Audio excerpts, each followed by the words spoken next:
Okay, hello everybody. We are now checking all of the connections, hoping everything is fine. Welcome to my studio. We are starting in just a few minutes.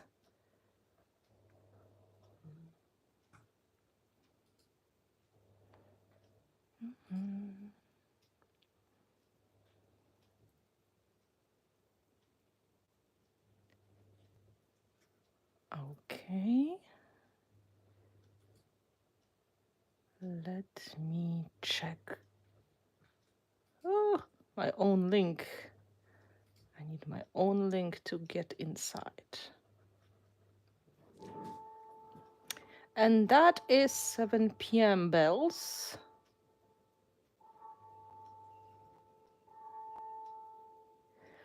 Okay, hello. I can see Chrissy, Marta, Tina, Eva, Marta again, Natalie, Barbara, Annie. Hello everybody. Hello Gabby, hello Crystal. Good to see you. This is the right moment to make yourself comfortable. This is the good moment to send the link to your favorite groups, including mine. It's the perfect moment to send the link to your crafty friends. We are going to start very soon. And just a reminder, this is mixed first tips in mixed media. So I will try to cater some of the tips, especially for the beginners who would like to know more about building composition on the tall projects and how to deal with composition with when you have limited space. So I will try to make sure it's going to all work when you want to make a project, for example, on the piece of wood. So if you're a beginner, perfect. If you are advanced or master, this is the moment to play with the ideas and to refresh some of the things. So I hope you are going to enjoy it. Hello everybody. I'm just going to show my face.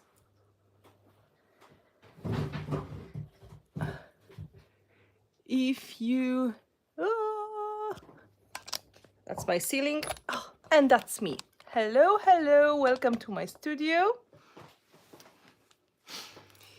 This is one of the live streams that I make thinking about people who would like to get more confidence working on the dimensional projects.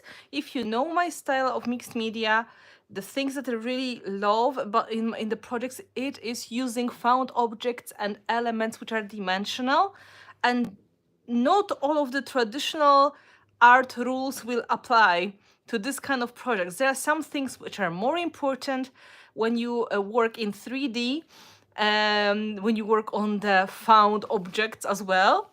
So I try to explain these details, these elements in my classes, in my videos. So if you don't know this channel yet, don't forget to subscribe. Don't forget to give me a thumb up. Thank you so much for the ones I got so far. And if you're interested in online classes or becoming my patron, all the details are in the description below.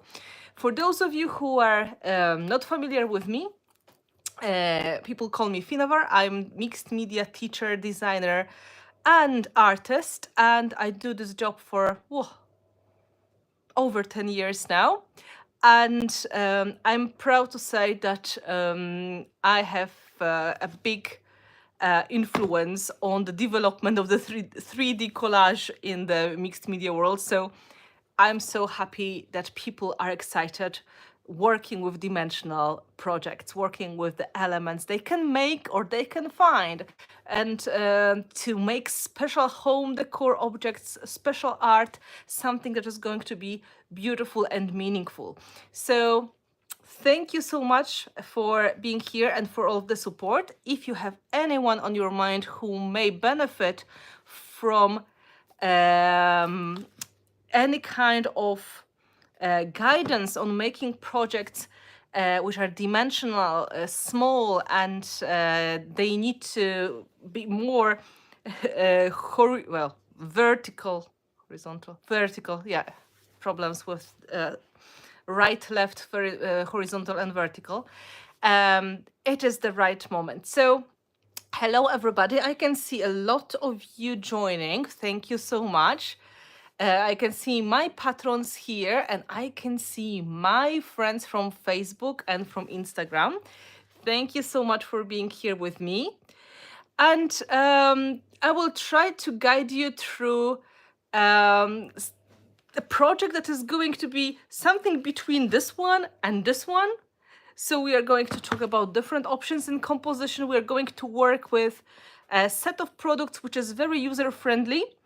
And I hope it's going to get you excited. And, you know, if you are a beginner, don't forget, it is all the matter of experience as well. I do this kind of projects all my life. Well, since I started doing mixed media, I really spent a lot of time experimenting with gluing, putting things together, compositions.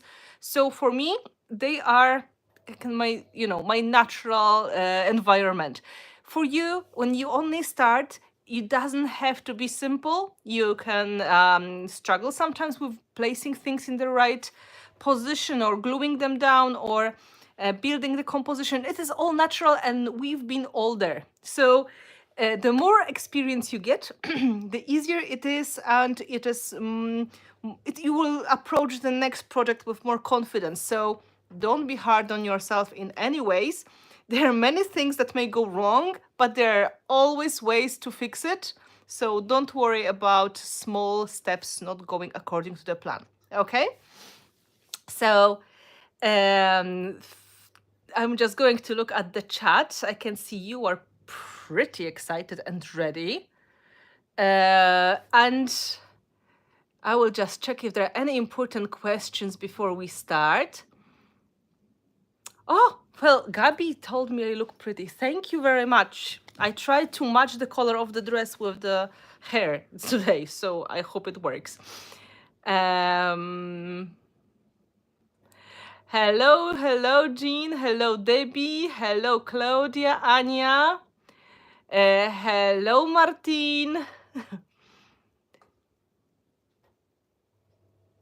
Oh, one I open mentioned, I wish that company would do a starter kit with everything you need to make a certain projects to get people used to do it without having to buy all this stuff and get overwhelmed. That is the problem. However, if you are wondering what are really the minimum basics to make most of the projects in the style that I represent and teach, if you're really looking for it, if you check the playlist with first steps in mixed media, so mixed media for beginners on my channel, I made a video where I tried to make like a list of the most crucial products that I think every person doing dimensional mixed media would need.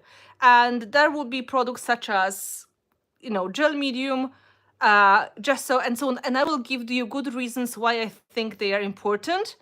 And that may narrow your list to really the first essentials you need to have on your table.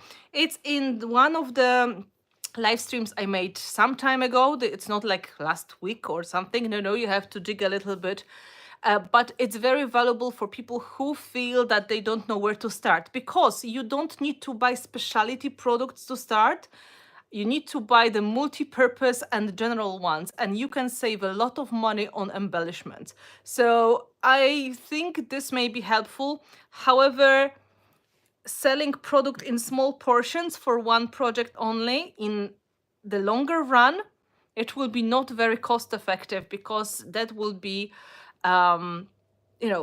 repacking things in the small containers, and that may be sometimes much more expensive than you think. So in a way, I get it, and I wish there was kit for everything. On the other hand, I really encourage you to get creative with what you can find, what you can have on hand, to go through different places in your house, in your garage, in your kitchen, and collect the things that may be great embellishments as well.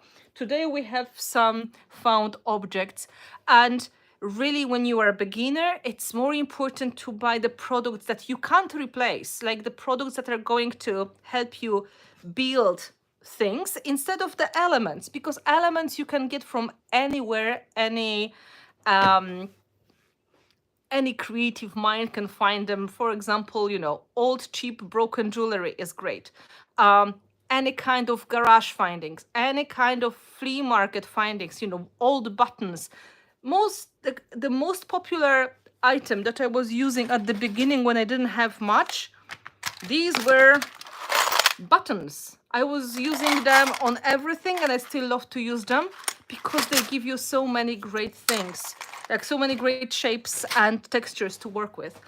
You don't have to have certain embellishment to be successful, because here imagination is a great solution. Also, if you want to do a little bit more and you know that you like certain elements, sometimes it's good to buy a mold that will help you create certain shapes that you know that you love and you're going to use a lot. Also maybe wings, or maybe some kind of gears, maybe some kind of flowers, leaves, these kind of elements that you use a lot in your projects because you know they are your natural choice, and then you will save some time and energy just simply by making them at home. So if you are a beginner and you would like to know more, I really recommend this playlist for beginners, and scrolling down, checking like the mixed media basic products. There is a whole live stream on that, and I think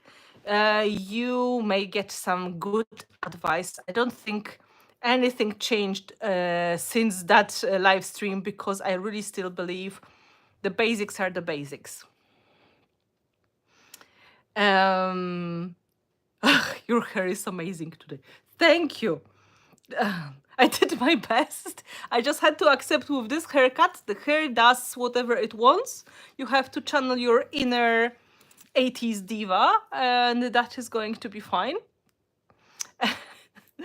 So today I'm going to talk a bit on how I make a certain project, but I will also talk about how possible different compositions work. We're not going to focus so much on the super exciting techniques that, like we're going to do something very complicated. No, we're going to use really beginners friendly products, although I plan to include one fun looking effect that is always on the list for people who love vintage look.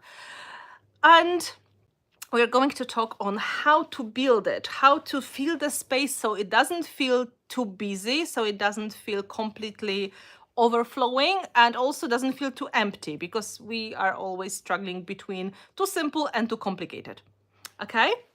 So before I start officially, let's check for the questions. Yes, the size of the wood pieces. That's a very good question. I'm going to take my ruler and I will measure that for you. These are construction planks from, from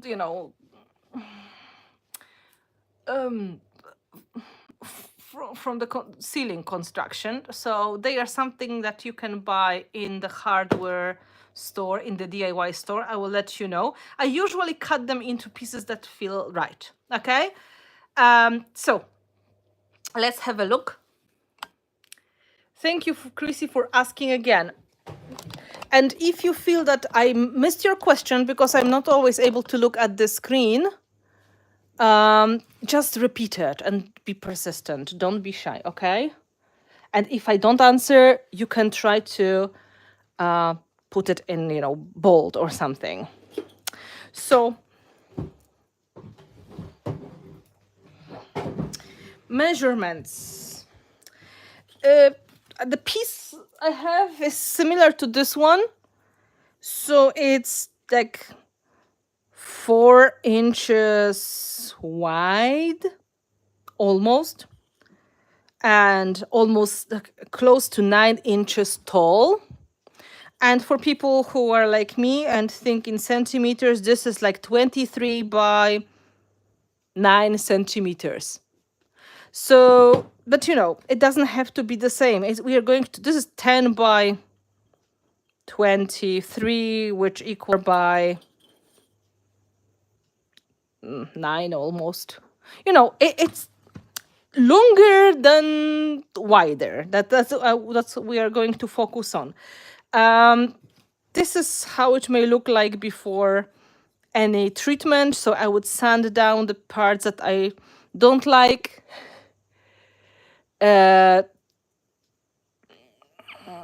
So that is just the prep work, and otherwise it's just a piece of construction wood.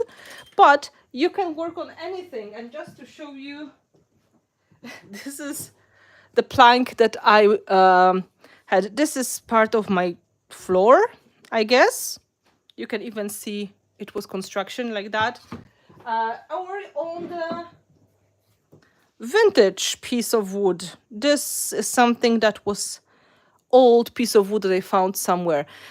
All of them work, and you can do exactly the same thing on the canvas board that you can cut into smaller pieces. And I even saw some kind of the blanks like that on Amazon last week. So you can go to DIY shop if you like this look and ask them to cut it for you, or you can even buy it on Amazon, like pine planks to play on. Whatever works, right? So I put my apron on, and we are going to start talking a little bit about the color.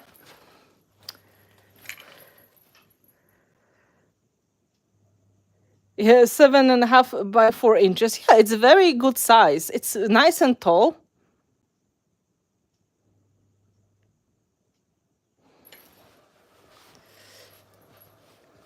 So when you work on piece of wood, there is a great opportunity to see the natural structure of the wood, because there will be the, oh, my cat, sorry, pieces of the wooden planks that will have really pretty structure, and that would be a shame to cover that completely.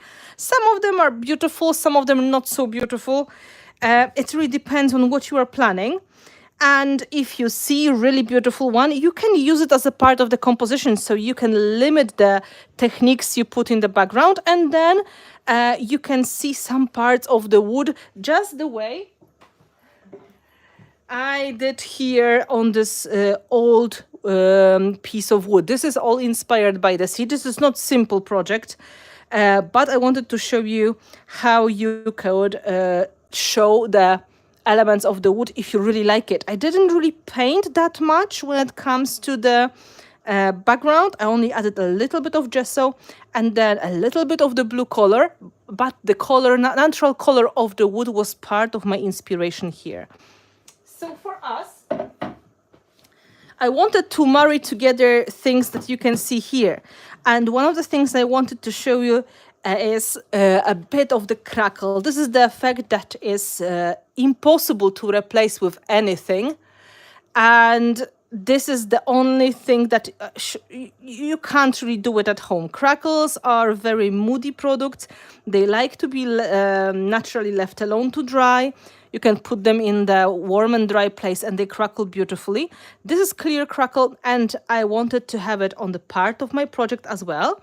And then on the bottom part, we're going to do some stenciling. So it's going to look a little bit like this one. Then we're going to put composition on the top, and then we're going to talk on the possible options, how we want to fill the space. Okay, so here you can see the crackle I put on the top of the wood. If you are not sure if it's going to stick nicely because your wood may be, well, a little bit slippery, you can always wash it, dry it, and then when it's completely dry, apply your paste. Or If you are still worried, it's always a good habit to start with a bit of gesso. And there is clear gesso that I made as well. So clear gesso is going to be completely invisible. So you will be able to see the natural color of the wood through the crackle if you decide to use it. Here you can see the crackle is almost dry. So it's shiny and it looks like cracked varnish. This is what I wanted to have. So we will be able to play a little bit with the colors. On the bottom part, we're going to work with the stencil. So how to do it? I had to cheat because it dries quite long. I started that 1 hour ago and I put it on the top of the stove. So you can see later the paint will reveal the effects even better. This is really fun technique to use when you would like to see through your paste. Clear crackle paste will dry transparent and glossy. So I have another piece of wood to show you what I did, okay? When I wanted to start, I was thinking, okay, more or less halfway, the top will be crackle, the bottom will be some kind of stenciling. And if I wanted my wood to be darker, for example, I would like to make it old wood or like walnut color. First, I would take some of the acrylic paints and I would apply the color on the top, just to show you how it may work. For example, let's take a bit of ochre color. This is liquid acrylic paint. This is fluid and very transparent. And if you mix it with water, whoa, bubble. If you mix it with water, it's going to be almost like a glaze. So that is going to be like instant stain for the wood. And if you'd like to make your untreated wood darker, you can play with a bit with the colors first. Oh, I mixed ochre and amber just to show you that you don't really have to keep the natural color of the wood. You can dip your brush in the water. Oh, you don't see that I have the water. Okay, I have the water now, look. Right? And I dip the brush and I pick up the paint and I just let it soak in. Of course, the color will dry permanent and then you will have like instant darker color effect.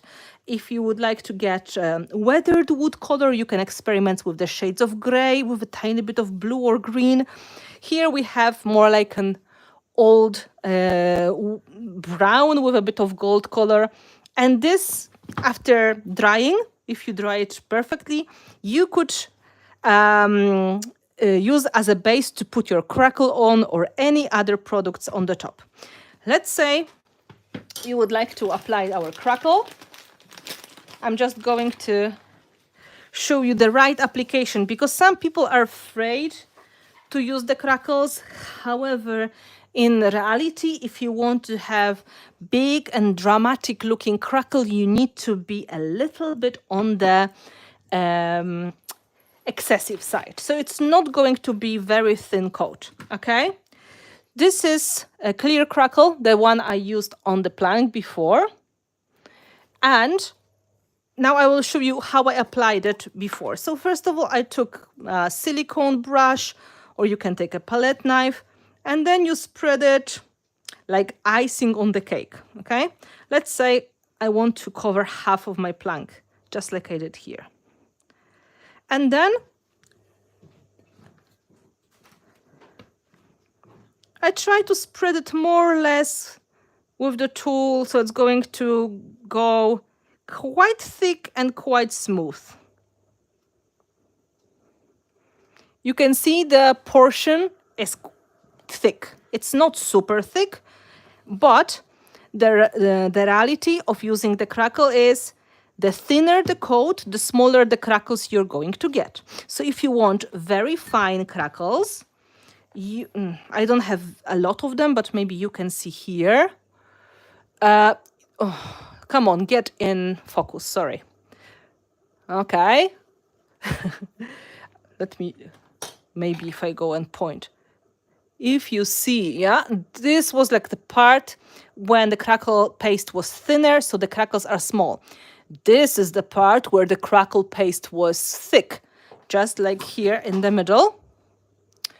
And the crackles are much more dramatic, okay?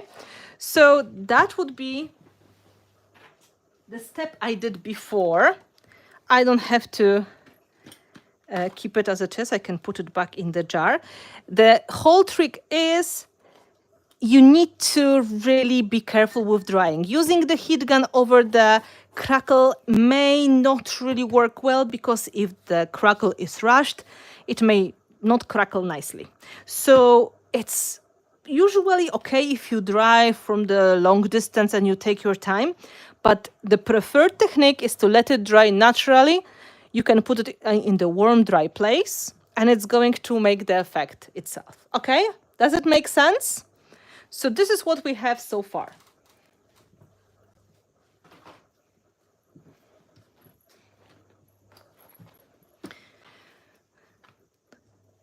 Oh, thank you, Crystal. We mostly have the crackles that are easy to use. Like I tried to make the formula easy for people to use, no matter how experienced they are. So it should work for most of the people, but you need to wait. And in the live video or in the online class, this is the thing that it is not great when it comes to showing. So I had to do it this way. Okay, so now I would like to put my composition mostly in the middle. So I will see the crackle on the top, and then I will have a part of my bottom also visible. So we could take the advantage and we can add some extra techniques on the bottom part of the plank as well. It's going to be slim, so the composition won't be too big, but it's long. So it's a fun idea to have different set of techniques on the top and on the bottom, for example. Or if you look at this example here, this is another class I made for my patrons. Here I combined 3 different techniques. On the bottom part, I use the paint, exactly the way I was showing you, and metallic flake. On the top part, I use the tissue paper, and then I put stenciling over the whole process as well. So it was really a lot. This is a larger piece, so I could spread a little bit more. But you don't really have to limit yourself. If you would like to do more than one technique on your background, that is really possible to do. Just plan it nicely. So I planned crackle on the top and some stenciling on the bottom. So these are 2 of the new stencils from the collection I made for Prima now. So the Manor House and the Secret Letters. Maybe we will do the Manor House now, so it's going to give us a little bit different effect. Here in this video, that was class for my VIP patrons, you can see the Secret Letter. And the product I use, it is colorful paste called icing paste. It is ready to apply again, so you don't have to do too much. You just take it out and you spread it through the stencil. It is very smooth and it works with every kind of stencil. And if you would like to make something similar at home, you can mix gel medium with mica powder and the effect will be similar. Not as exactly like this one, but very, very similar. Now I take a portion of my icing paste and I apply it through the stencil. When you play with the stencils, remember, most of the products I use for mixed media, they are permanent after drying. So it will be natural that you have to clean the stencil quite quickly after, because it's going to dry with a permanent gold paste on the top. Not the greatest solution. Here you can see we have a really nice effect. And then our composition in the middle is going to pull it together. So first of all, before putting any composition on the top, it's smart idea to dry it a bit with the heat gun, so it's not going to get smudged by accident. That's a good tip. And then we can think about what would we like to do for our composition. That is white gold, exactly. I will show you the packaging. Come on, get in focus. And the color is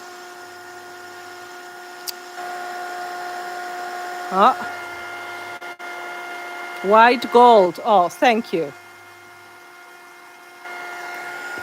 So you can dry icing paste with the heat gun. This is not a problem at all. This way we have some quite fun effects. What happens when we are going to put color on the top of this? The wood is going to absorb the color, and metallic and crackle, they're going to resist. So we are going to get interesting effects.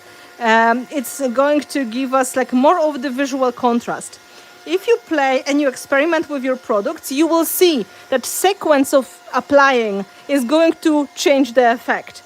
If you paint first, it's going to look different. If you paint after, it's going to be a little bit different. So it's good to try different options and see which ones are your favorites and what kind of techniques you really like to do.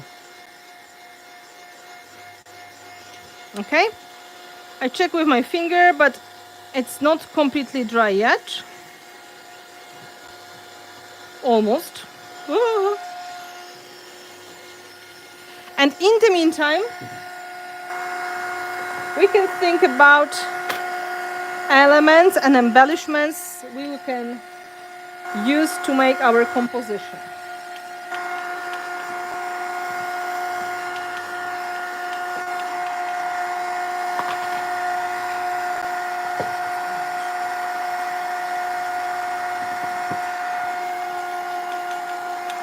Okay, so as you can see, I am prepared.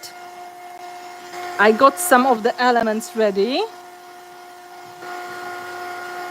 That was icing paste, yes. I'm just going to show you again. So the top part, that was texture paste, clear crackle. This is the one I was showing you in the very beginning. And it was drying naturally.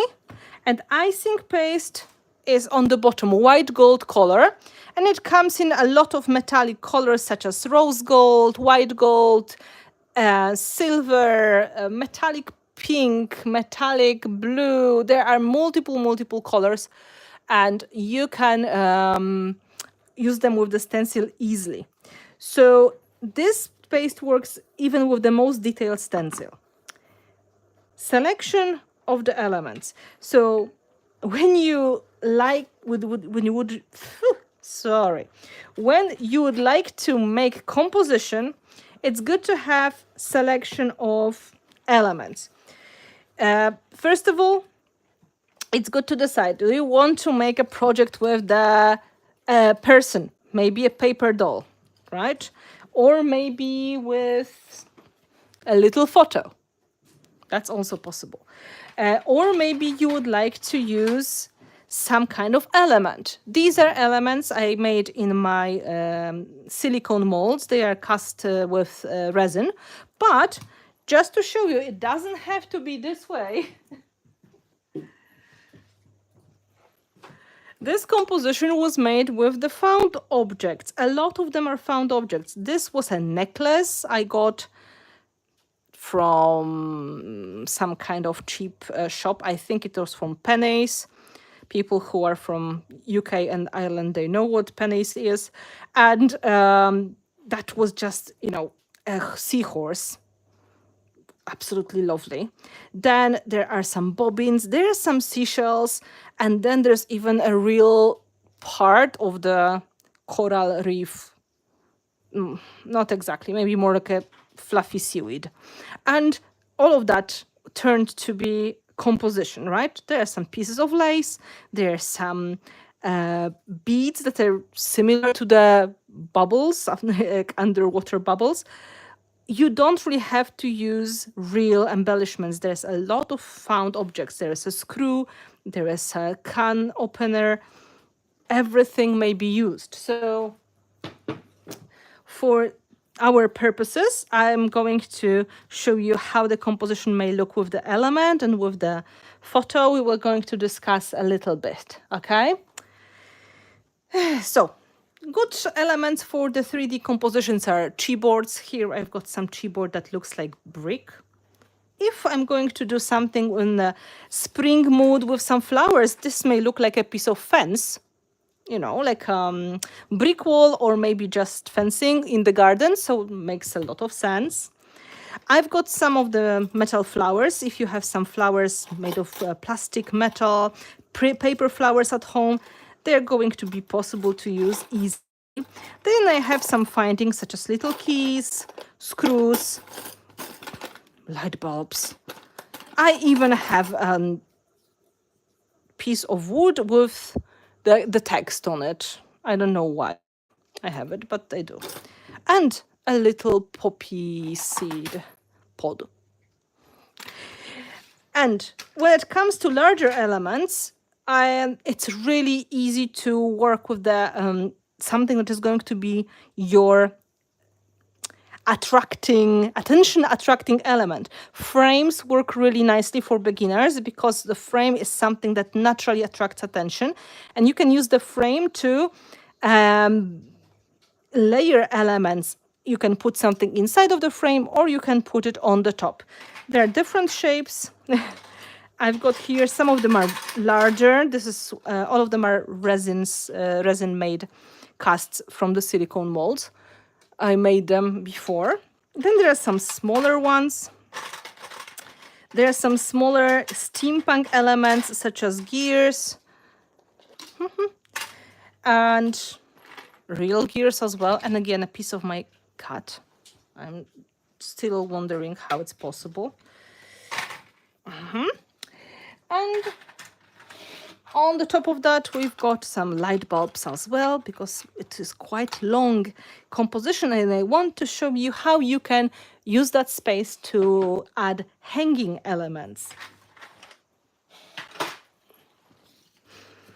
Have you got any questions so far? We've got our background techniques ready. They're possible to touch. So now we are going to talk about possible compositions. So I'm going to show you a bit of the examples.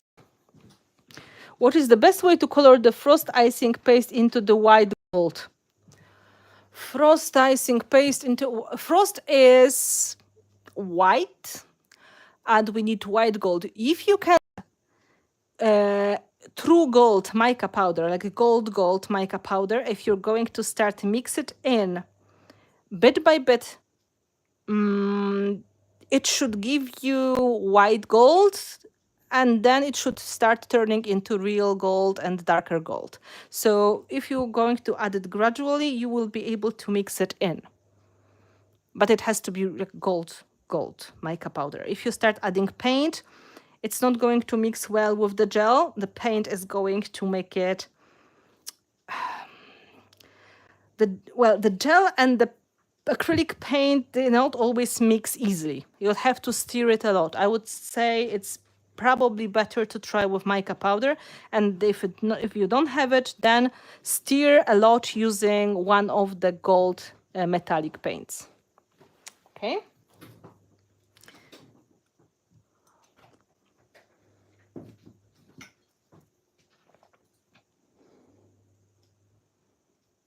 Yeah, try with the mica. That will be my first try. Okay. Once we have our background, we know that we're going to see a bit of the top and a bit of the bottom. Now we can consider what kind of composition we would like to do. Usually, people like to say, well, the focal point should be a little bit to the side. It shouldn't be in the middle.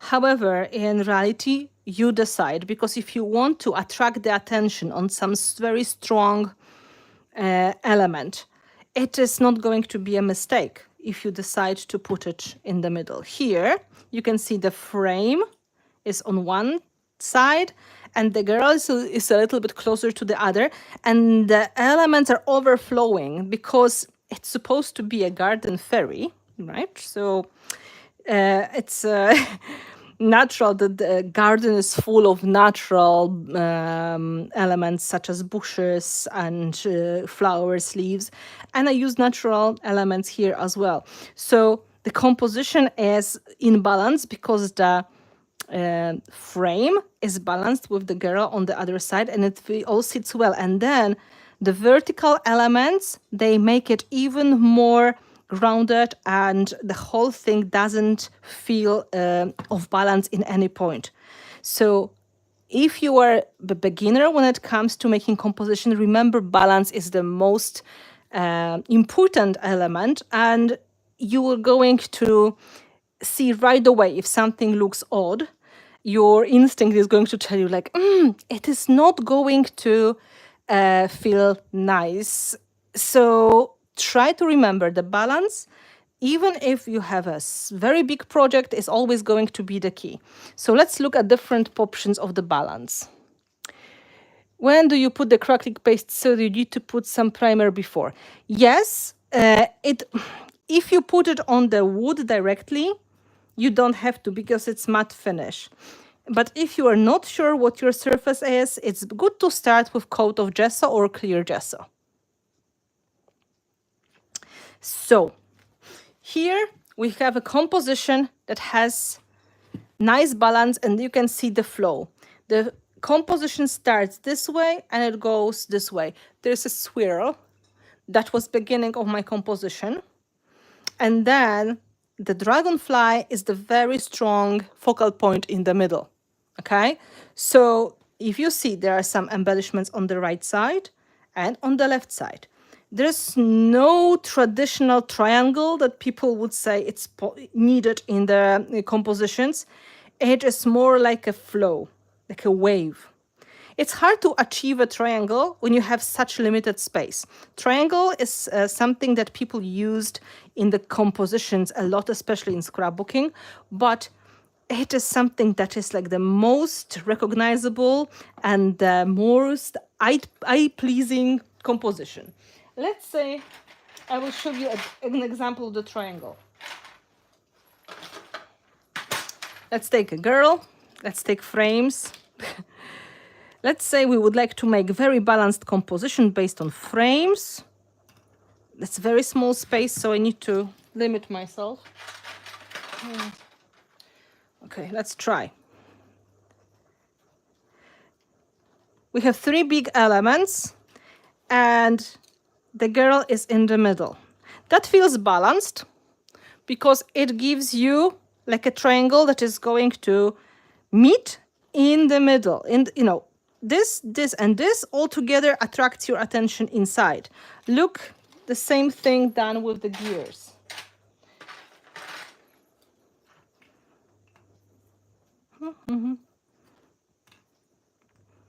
Okay. It feels right because there are 3 elements attracting attention. If you draw the lines, the girl is mostly inside of the triangle. This is what people say when they mention the triangle in composition. Of course, when you build big clusters, these triangles are not so visible. And in the long projects, they may be impossible to achieve, but it's still okay. It's still okay as long as you keep the balance. So it doesn't have to be like that, but it's a good starting point if you have small elements, okay? So let's have a look, okay? That was triangle, that is centered composition with the flow. This is like cross, like lines on the vertical and horizontal. I want to show you one more composition that is completely off, but it's also a good solution. This is the one. For the tall projects, you may intentionally work in a completely different way. Here we have triangle of embellishments, 1, 2, 3, but the focal point is the face, in fact, and it's completely off It's not in the middle of the triangle. It is not even fully visible on the project. And it's also okay. And this is also okay because there is the flow. Like your eyes start here, they go through this big cluster, then you look at the face of the person, it goes down and it goes to the bottom. So you can break the rules if you do it intentionally. So in the way, it's good to know the rules. So when you break them, you know you're doing it and you know why. Here, I wanted to have a little bit mysterious effect. I wanted to keep the person's face away from the whole composition, like she is not fully here. Maybe she is leaving, maybe she is going away, maybe she's dreaming about something, so she's not fully present in this situation, or maybe she's so deep in her thoughts, or maybe she's fearful. There are many reasons why you may want to do it this way. And I moved the face to the side to add this touch of mystery. This way I broke the rules because the face is cut, which is another thing you shouldn't do. But that was the plan. And it works because your eyes have the line to follow. See? This is the biggest composition. It is attracting a lot of attention. I even added color to attract attention even more. So I added an extra accent. And that is the first place. But straight from there, your eyes go here, here, and here. So everything makes sense. Thank you very much. Yes, the truth is in composition, especially when you go with these unusual shapes, it's not about triangles more, it's more about the flow. If you see the wave, it may be like S, or opposite, but in general, we go this way. So we can start from one side, from the other, but it should go taking us through most of the important elements.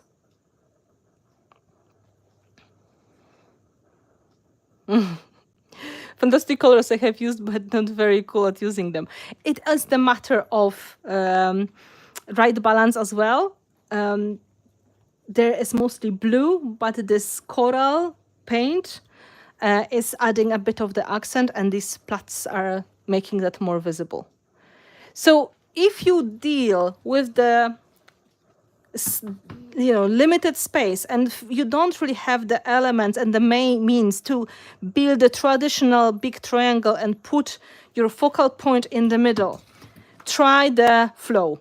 The flow is working in every possible solution, no matter how big or how small, as long as there's some kind of the balance when you build your composition, it's going to be eye-pleasing and it's not going to feel off.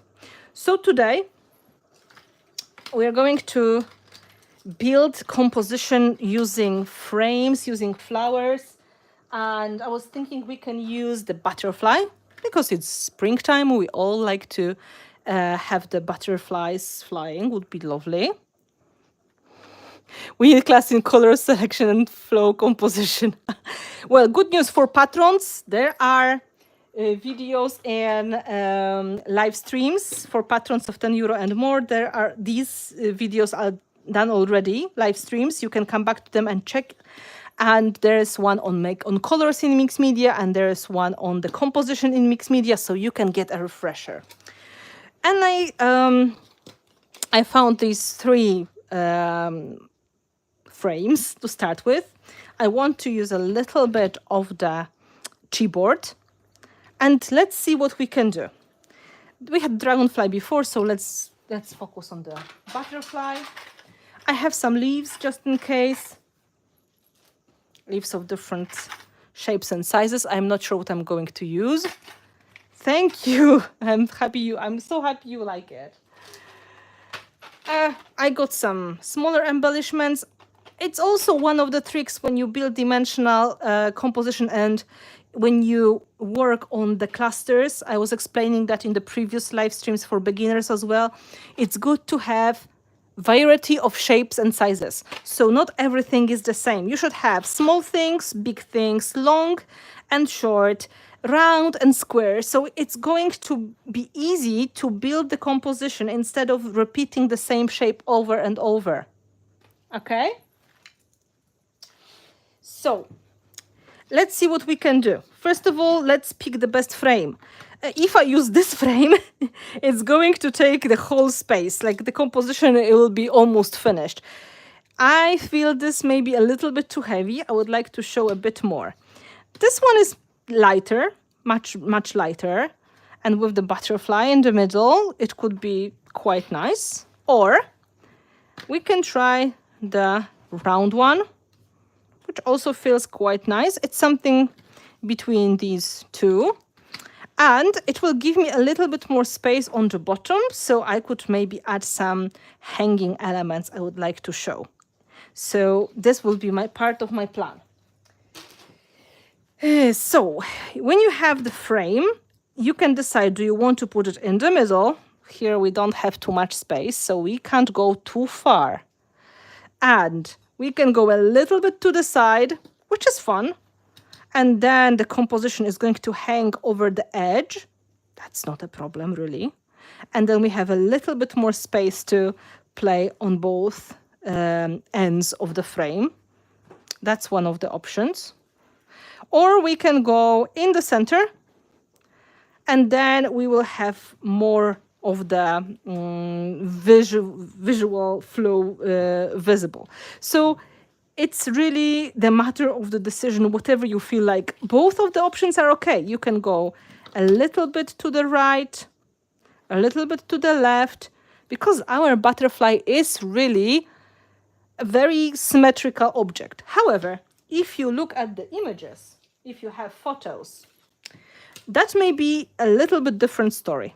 Look, if I wanted to use this lady, right, I'm not going to put her directly in the middle like I did with the butterfly. She's kind of facing this way. So either I'm going to put her closer to one of the sides so she has more space naturally on her left, or I can even push everything, the whole focal point with her to the side. Because this way she has more space to look at naturally. And images, they really give you some clues what kind of compositions they would prefer to be in. She's quite tall as well, so it would be nicer to put her closer to the top. I hope you can see what I mean. I have this boy, and here situation will be probably a little bit opposite. He's facing us, but his hand and his arm is going this way. So here the composition would look better on the left. Right? Does it make sense? He's not facing, but it has the space here. It would be even nicer if we could give him some kind of support for that hand.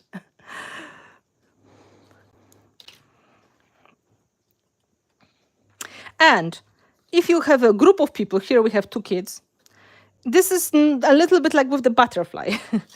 They are more or less in balance. So it doesn't really matter. We can put them in the middle, we can put them to the side, and it's going to work, right? So if you use the image, if you have people on the photos, look at which way they're facing. It may give you some starting point, some first idea where you would like to put them. Like this lady will be better on this side because she's facing this way. These guys probably on this side as well because he's leaning on her. And this lady would also be better on the left. I hope that is a good advice. If you are not sure what to do, this may be a good first tip, first step, how to start your composition. This girl, well, she can be anywhere because she is very well balanced, standing in the, facing us. There's nothing going on, right? So that is like anywhere you're going to put me, I will be fine. And with the elements, if they are symmetrical, if they are very much like, let's say, the butterfly or the frame or something that is without any special angle, this is not going to be a problem. Like I can put it in any position here. But I had this. I forgot where it is. I had one. Oh. But if I was using the bird that was flying, it could be better if this bird was closer to this side. Do you need to anchor them by putting something underneath them? No, you don't have to. It's your personal preference. I like to give them something to sit on if they're like in sitting position. Like this guy here. He is sitting on the top of the machine. But it was supposed to be like steampunk machine and he's the driver or he is the owner of it. So I try to build it in this way that he has a space to sit on, like this is like a bench behind him. But it is not really, you don't really have to ground them that much. You can do whatever you like. So now, let's say we're going to go with the central composition and we're going to work with the flow of the elements, okay?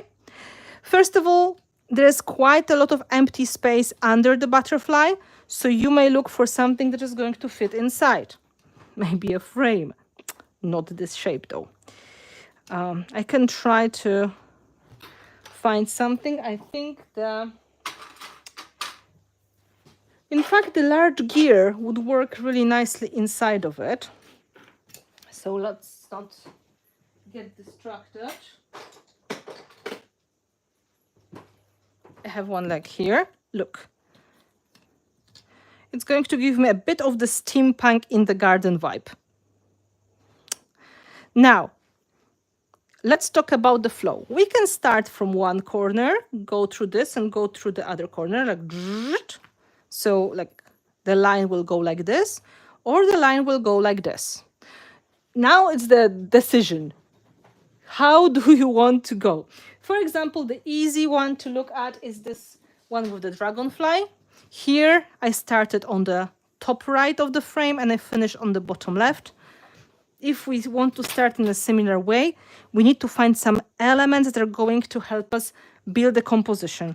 So you can try to slide some things under your frame. This is one of the options.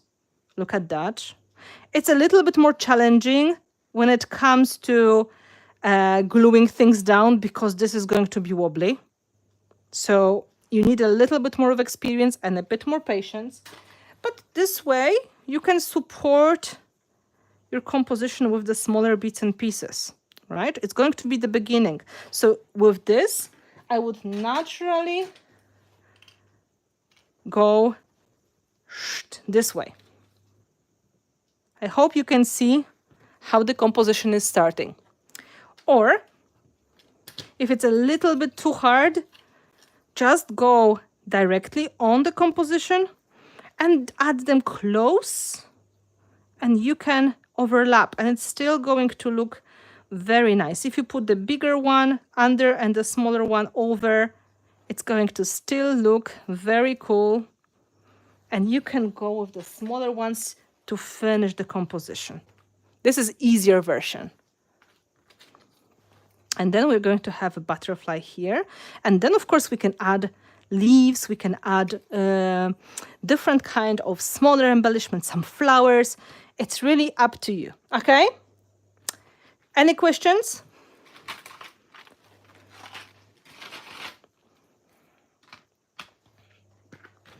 That was like a long speech on the composition, but now we are going to go to gluing and finding the right elements. So I hope it's going to be something you will enjoy. I have different sizes of flowers I could use. I have this chipboard, I have gears, so I have multiple options really. And this is even the same element that I used to make the composition with the swivel. I just cut it into smaller pieces. Learning basics is always nice. Well, this is a video for beginners, so I hope everybody who is not a beginner will forgive me if I say the simple things again and again. But sometimes we forget why we do certain steps, and we try to, we tend to get into routine. So it's good to make some updates. So to keep it a little bit more elevated, I'm going to add the chipboard. I told you it's going to look a bit like the fence in the garden. So I'm going to take part of the chipboard first. So it's going to be another texture. Now, let's see what's going to go here and here. So it's going to be not super straight, of course. You need to make it more fun.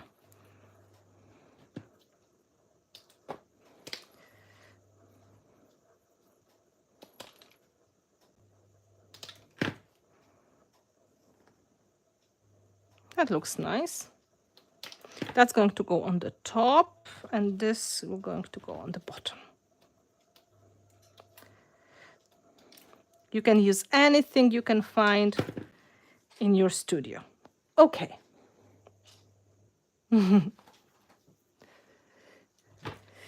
So that is the sketch of my composition.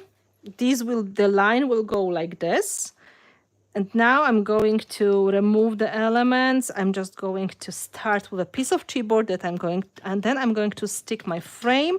And then in the end of it all, we're going to start with the embellishments. Okay, so you can see the beginning of it. This is not exactly the same thing as the big cluster of embellishments, but it's going to add some texture. It's like transition between almost flat background and the embellishments. The glue I use for the heavy compositions like that, this is usually some kind of the gel medium. The one that I really made and I recommend is the heavy body gel, which is super thick, and it is so easy to use when it comes to dimensional gluing. It is like Jello, and this is almost empty container, so it's half dry already as well, but I should be able to take it out. It dries clear, and it is very, very strong, flexible glue. You don't have to keep everything clean because some texture are going to be hidden anyway. So here I'm just going to put it more or less in the right position, and then I will try to stick it with the gel medium.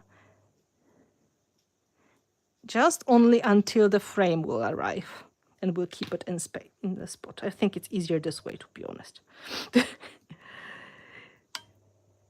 It doesn't have to be precise gluing. If you will see too much of the gel, you take your smaller brush and you can pick up some of the excess. Not like that. Sorry. It got stuck to my finger. Trying not to do the same thing again. Okay. Now, when it comes to dimensional gluing, I'm going to stick the frame now, right? So maybe I can lift it a little bit. This is the moment when you can still reposition.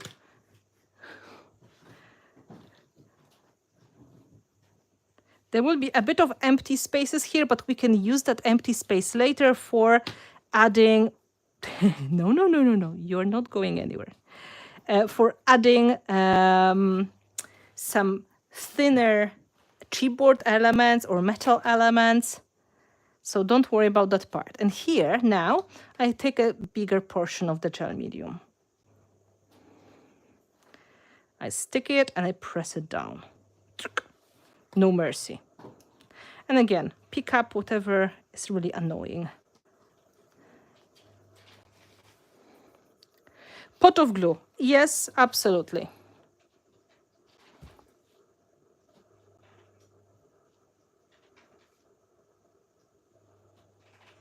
Why do I see a face with eyes and surprised mouth? Well, I hope it's going to disappear quickly.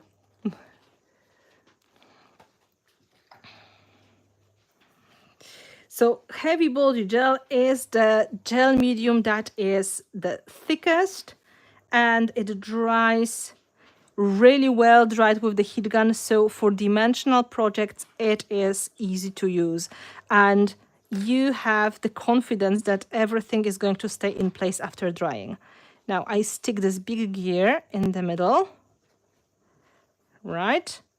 We remember what the plan is. We want to go from here to here with our flow. So this is the place where we are going to stick our embellishments. I don't have to stick my butterfly yet. I can paint it and then stick it as a very last element. That's not a problem. So I just remember it's going to go here. Now we can try adding some gears and some flowers. So flowers can give us even more of the dimension. Let's see. You know, butterflies, they are kind of naturally attracted to flowers, so that all makes sense. Let's say that will be cluster going this way, right? And then we need something going this way. So maybe this is too big. I will try to find a smaller gear, which shouldn't be a problem. And some smaller flower, even two of them if we need to go this way. Smaller gears would be lovely.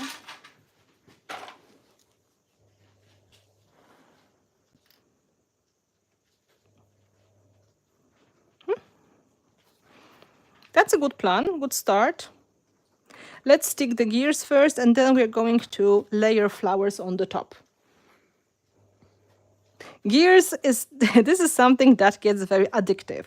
If you have a bit of the steampunk vibe in your heart, basically you may feel that gears, they fit everywhere.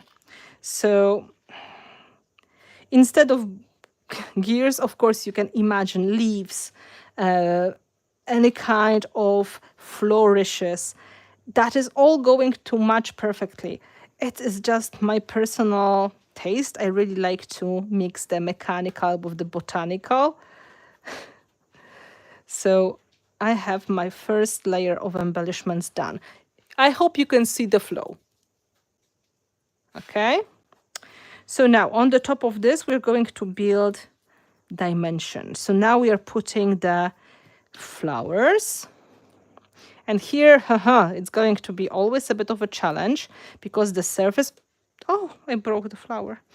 The surface is not flat anymore. So the portion of the gel medium may be even more, even bigger. So we are able to fit everything nicely. I'm trying to shape this flower a little bit so it's going to fit better. Okay.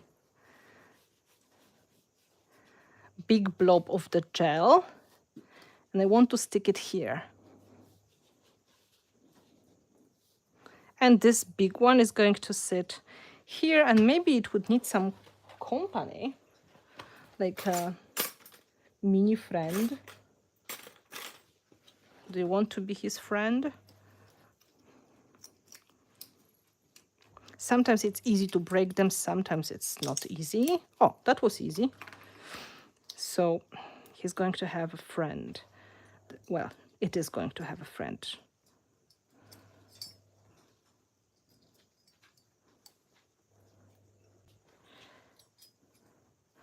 Try to feel what would be the best shape for the petals. Okay. Apparently this one wants to go with the one petal down. So this one can sit on the top.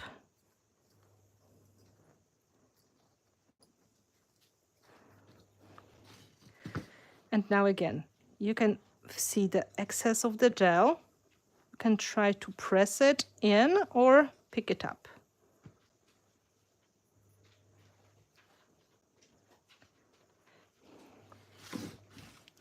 The flowers added a little bit of the dimension to the flow, but it's not, you know, we're not changing too much. We stayed in the same places. Now you can see my chipboard. It's just a little bit of the texture in there. It's not overwhelming. It's just a tiny, tiny thing. So what else can we add? Because it is a butterfly in the garden, we could try to find some leaves, I guess. And I guess I need to move the petals a little bit in the better position so it's not going to interfere with the butterfly. It's good to check all these things before you will start drying. So there will be no interference, like, you know. That looks good. Maybe even more up. Leaves.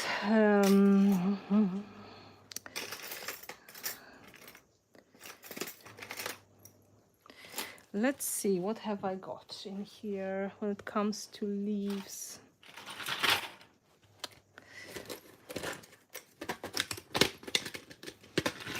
Whoa! In this set, this leaf is really large. This is a little bit smaller. That would work pretty nicely in here. And we can combine it with this guy on the top. So again, we try to follow the idea of the flow. We just add a little bit of the extension.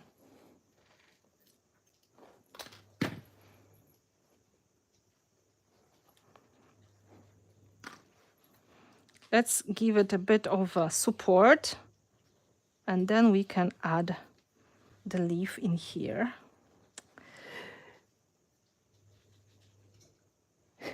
For those who, like me, can't deal the glue on their fingers, I use a silicone spatula. It's fabulous and easy to clean. Absolutely. You can also consider these kind of little tools as well. As you can see, I'm the messy person. I use my finger, but look at my nails. I don't even have nail polish on because it would be hopeless. Like, I wouldn't be able to keep it clean and neat. And believe me, when you try to scrape off the gel medium, nail polish will come off as well. So I just gave up on it. It's okay. Now, the big elements are in. We can now think about adding small details. First of all, we can think maybe we can add something under the butterfly as well to make it even more fun. Not very thick though. I would prefer something thinner. Maybe I can find some flat gear. Find yourself. Well, for a butterfly, that's a very good thing to say.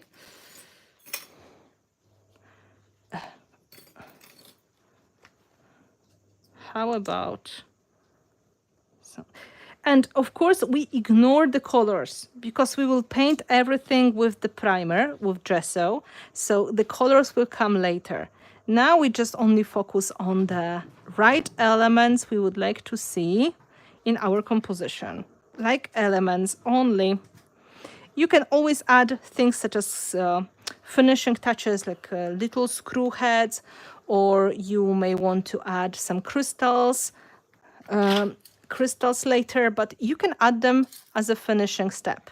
So here I add the little gear, so it's going to attract even more attention on my butterfly. What else can I add? If you have some found objects, you can think about adding like a little light bulb. I like adding things such as screws or nails. Don't ask me why. I just think they are cool and rusty, and it's nice to have them. They could be added somewhere in the composition, like later on, so they stay rusty and beautiful. One on this side, one on this side, for example. crystals, which are nice hanging down elements.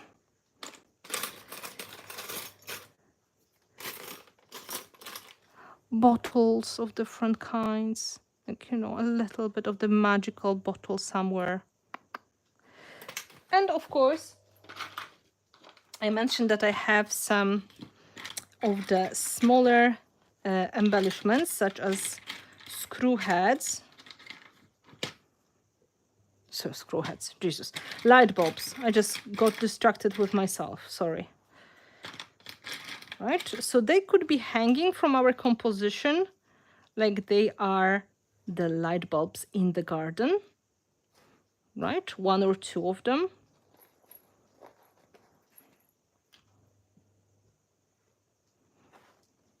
That would be cute.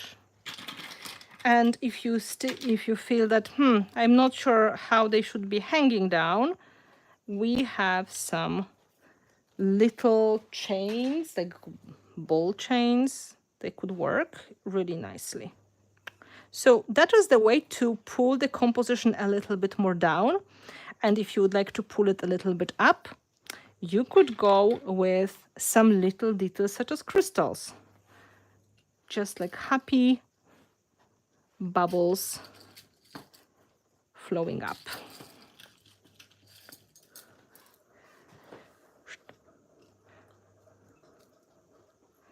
I'm not going to stick them. I'm just showing you that if you need to fill the space a little bit, this is a very long light bulb. I will try to find a shorter one. Oh, maybe this one will be cool. This one here and this short one here.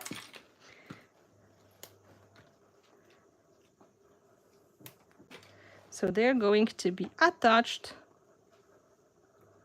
hanging like this.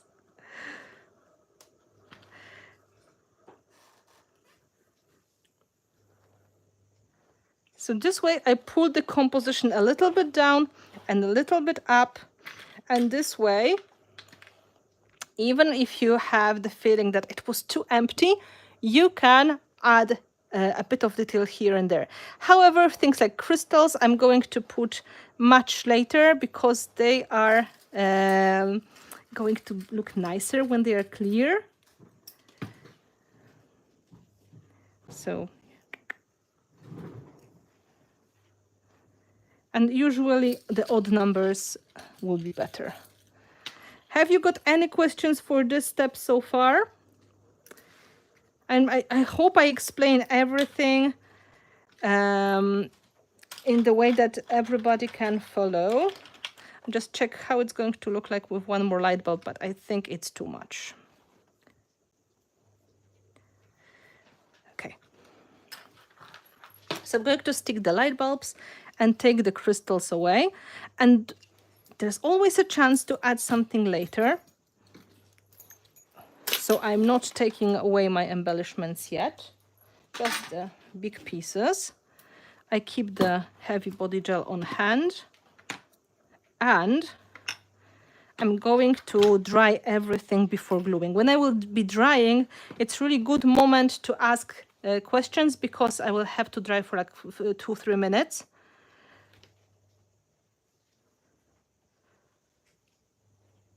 And then it will be easy for me to look at the chat.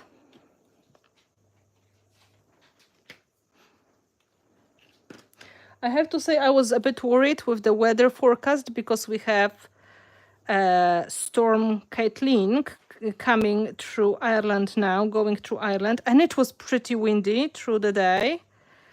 But now everything is very quiet, and I'm so pleased because I was a bit worried if there won't be any electricity outage because it happens sometimes, but not this time. So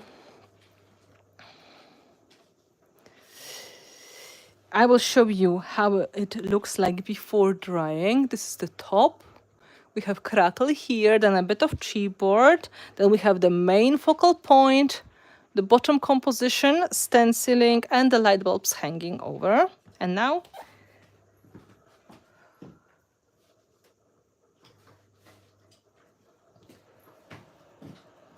Let's dry and I read the questions. Getting some tips ready for June. Yes. We have 2 events going on in June, weekend after weekend. One in UK, in Wales. It's going to be really cool. 2 days of classes. 2 classes with me. One with my brand ambassador Nuneka and one with my brand ambassador Olga. So the bookings are open now. So well, it's time to get your seat booked. You can book for the whole weekend or one day only. And it is in Bristol, UK. Great chance to learn from mixed media teachers that really have quite a lot of experience in making different projects in different styles. And then we have event in Ireland, mixed media gathering, 4 classes with me on Saturday and Sunday. I have to say today I finally figured out which projects we're going to do, so I have to work on the graphics in the next 2 or 3 days and we can officially start the sign-ups. Okay, the first question. I love the light bulb mold. You can add them anywhere. Absolutely, light bulbs are great and I'm so proud of this mold.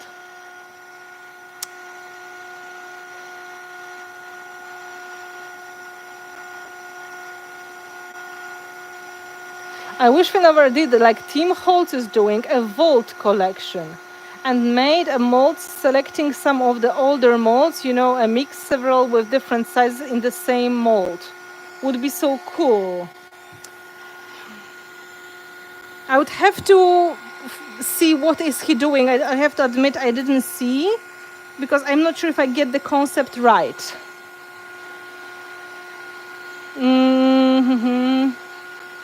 Is it possible to see a quick comparison between rusty brown and stained wood matte waxes? Let me check. Rusty brown. I'm not sure if I have stained. Yes, I do. Okay, I will put it here so I remember. What do you put in the molds, please? I missed it. Gina, you can put fast casting resin. You can put any kind of air drying clay. You can put any kind of plastering, whatever you like. Some people like to use silicone, the one you buy from DIY shop. You can surely put the hot glue. There is a live stream on my YouTube channel when I try to pull together everything about molds and how to use them. So you can refer to that live stream and you will see everything done and explained step by step, including using the resin as well.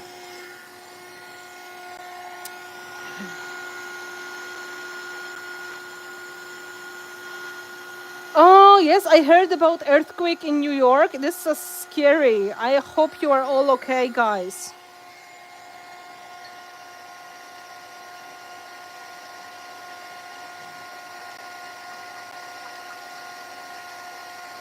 Yeah, Jean, you are getting the same weather as we do, but a little bit later. So I hope you're done with the worst wind as well. Yeah, earthquakes are really scary.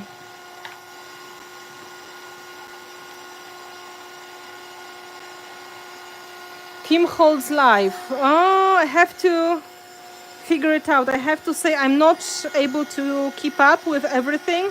So if anyone would be kind enough and send me the link in the comments to what I should see about Tim Holtz Vault, I would be really grateful. Is there a good way to store the silicone molds? You know, it all really depends on your natural environment, but they are really hard to kill. If they are good quality molds like these ones, this is food approved silicone. So it is resistant to hot weather. It's resistant to cold weather. You can put it in the freezer if you have to. So what I do, I just put them flat and I store them flat one on top of another in a drawer. This is all I do, and they're all fine. I never had any damage. Sometimes I put them like this in the drawer as well, and they never had the damage either. But I heard some people to prefer them into Ziploc bags. I don't know it's going to make any big difference. I live in a very moderate climate here in Ireland. We never have super hot weather and very cold weather. So I just don't know, but this silicone is heat resistant and freeze resistant. So I don't really think anything would happen to it.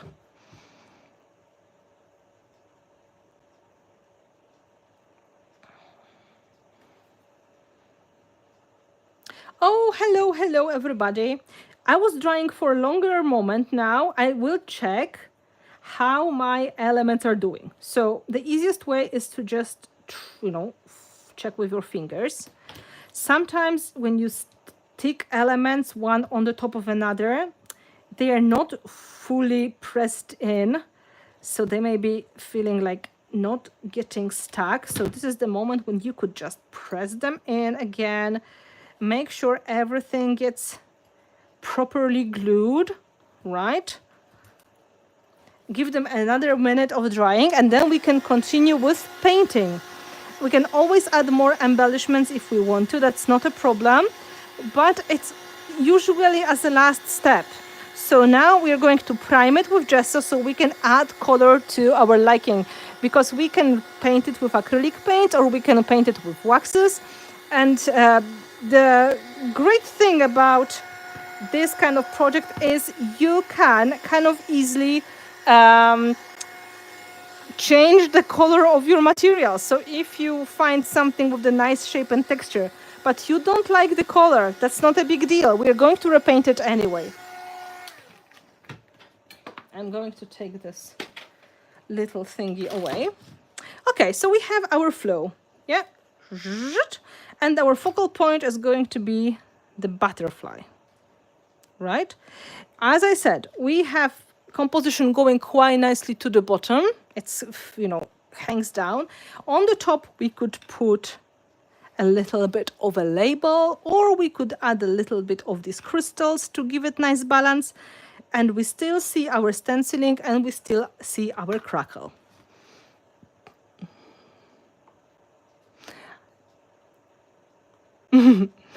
Yes, sometimes it's hard to open the jars. That's true, but I can give you a tip. If you have hard time opening the paint, what you can do is to put it under hot water or heat the lid with the heat gun. So the dried up acrylic paint gets softer. When it's hot, it gets softer and more flexible, and then it's easier to open the jar. That's also a very good tip. Okay, and yeah, so now we can take the primer, and I'm going to put all of my embellishments on the side. Gesso is going to help us repaint our embellishments, no matter the material they are made of. It's going to turn them into one color, and it's going to turn them matte. Thank you, Natalie. You are so supportive. Thank you so much. Traditionally, there are three colors of gesso. There's white gesso. This is the one I'm using today. I'm going to turn everything more or less white. There's black gesso. Great if you want to make a lot of drama and metallic effects. And clear gesso, which is transparent. And I use it a lot in art journaling. So today, because we have these dark metal elements, we're going to use white gesso. And it's better to paint it 2 times, but thinner, instead of trying to put a lot in one time. I know some people are very impatient, but please believe me, it's going to be easier this way.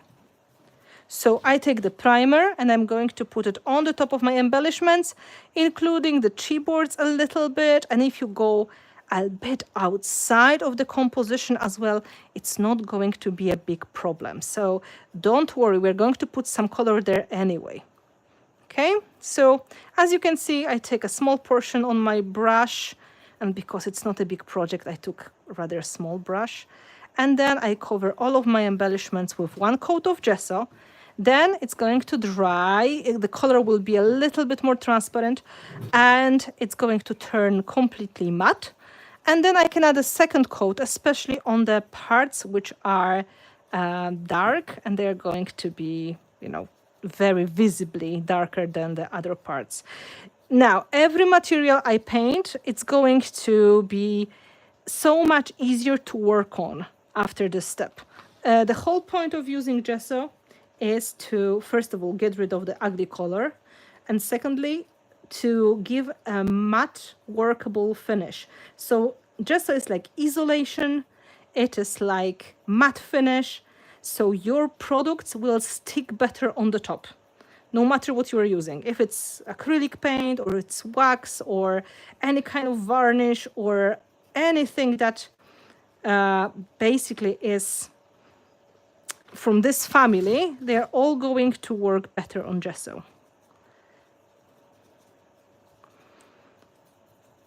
If you have very dimensional elements, like here the petals are very dark and they are really dimensional, you can paint them on the other side as well.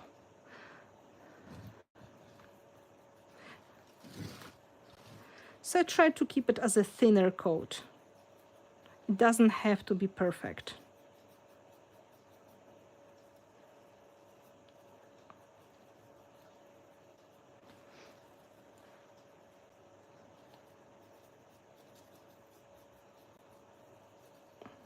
A little bit of gesso on the outside is okay.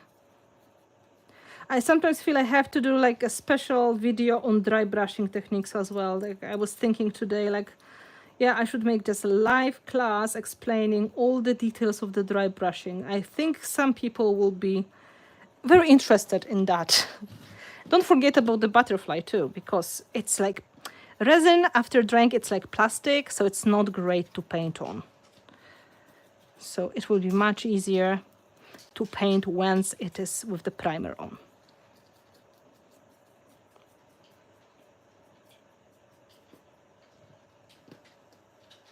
Could we use the totem pole and add the 3 elements in the swirl movement? Yeah, absolutely.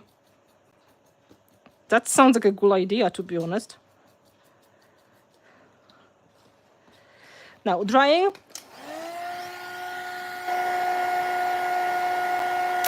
Thank you for the link from Tim Holtz. I'm going to find it later.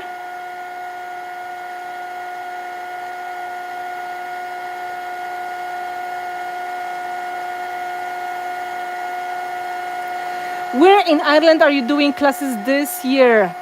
We are doing in Athlone, which is central part of Ireland, the easiest one to get for everybody.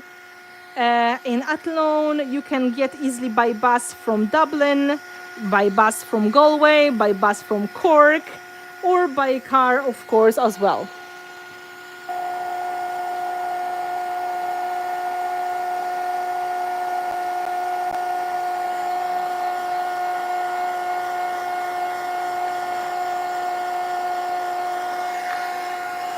Thank you, Christina. I'm so happy you like it.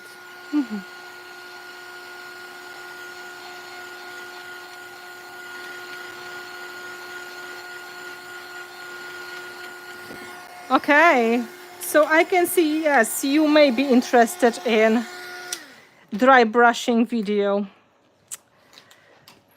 Really, in this kind of mixed media, dry brushing is very useful technique, so I guess maybe I should. Okay, now we can see these parts, the dark embellishments, I can just give them another coat, so they get a little bit lighter.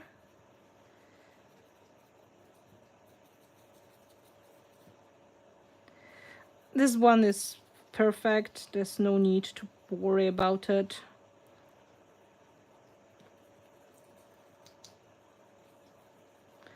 Maybe just a bit here on the petals again.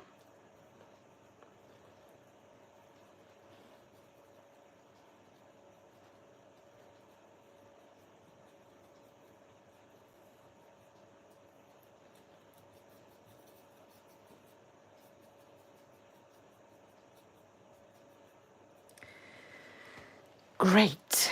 Now, we can put gesso on the side for now. Are you doing any classes in United States? I hope to hear from Prima in the next couple of days to tell me the dates for the classes in September, so I can build my schedule around that.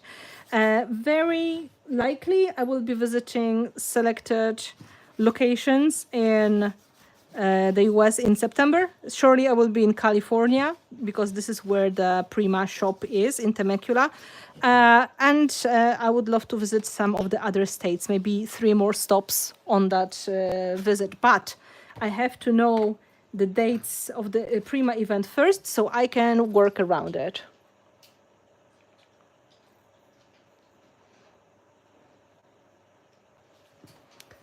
Okay. Final drying. Now planning the colors. This is the part when you have to get creative.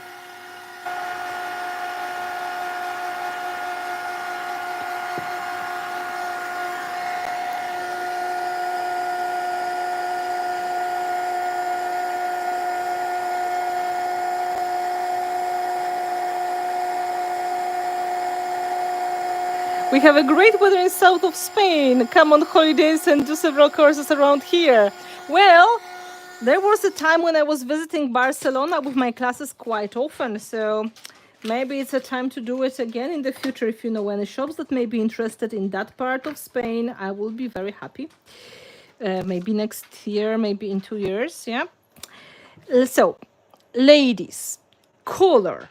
Okay, we have basically white canvas now. We don't really have any special color palette here. There's only a bit of gold and the natural color of the wood, so we can go anywhere.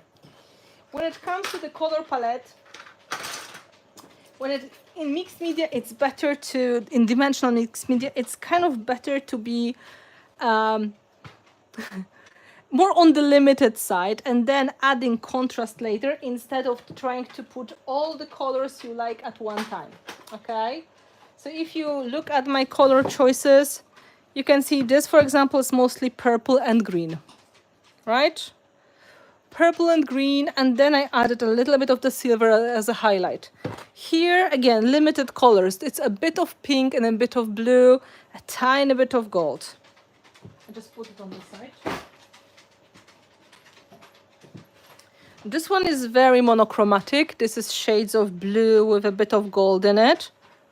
So you can see even that works. Here, we used a lot of dry brushing.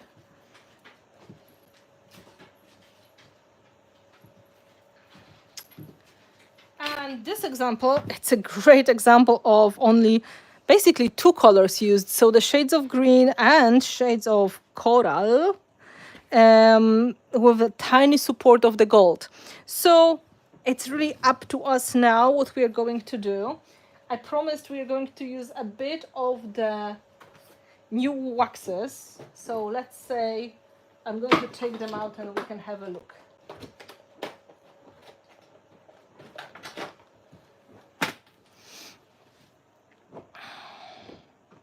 Yes, the new waxes are out of stock at Prima because you were so gracious to buy them quickly. But don't worry, I spoke with Prima yesterday and they confirmed they are in the finishing stage of the production. So I think they are shipping to Prima next week. So in the, let's say 3 weeks for shipping, they should be in the shops in about 4 weeks. I hope this is okay.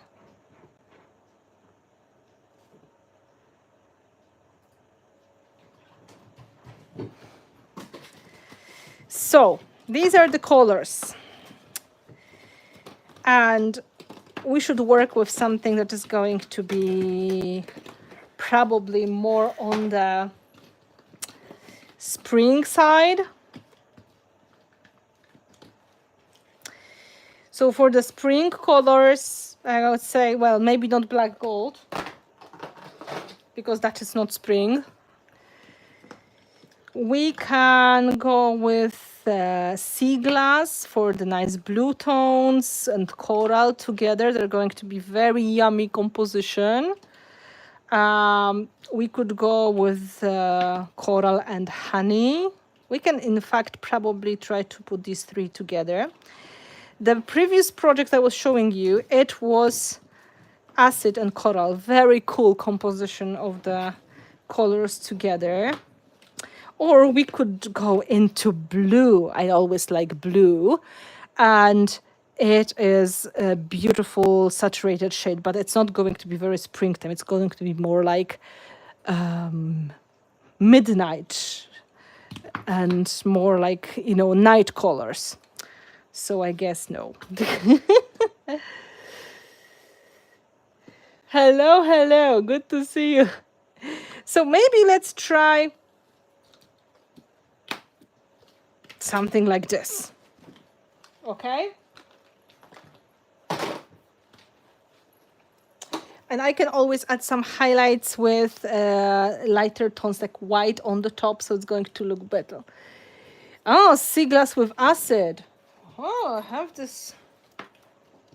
That's also beautiful. Choices, choices, huh?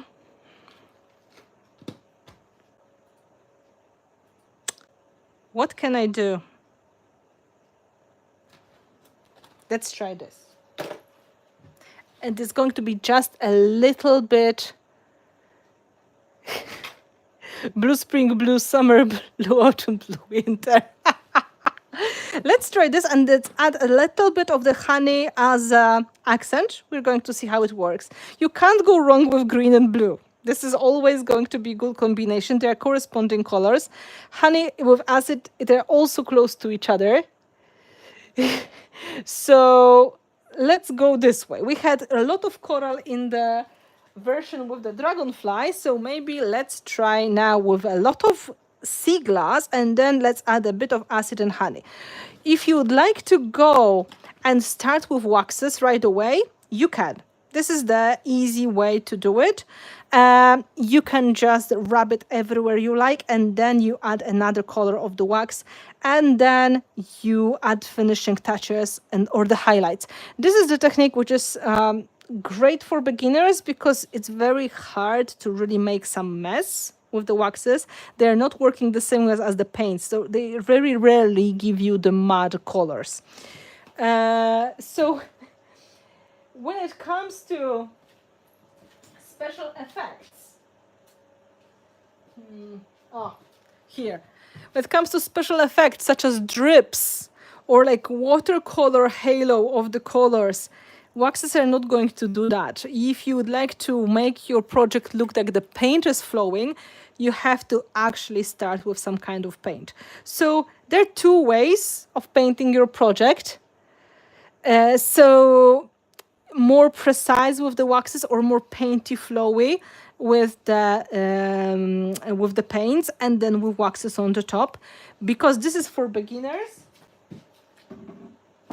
you're going to start with the waxes, and then on the light bulbs we are going to do a little bit more of the shiny paint as a special effect, and then maybe you're going to add some splats. Okay, so we are going for sea glass and acid. This is the color palette we're going for, and then we are going to touch a little bit with honey, as maybe, you know, maybe on the petals or on the butterfly, so they stand out a little bit more. Remember, the butterfly is the focal point, so it may be a good idea to make it a little bit more colorful.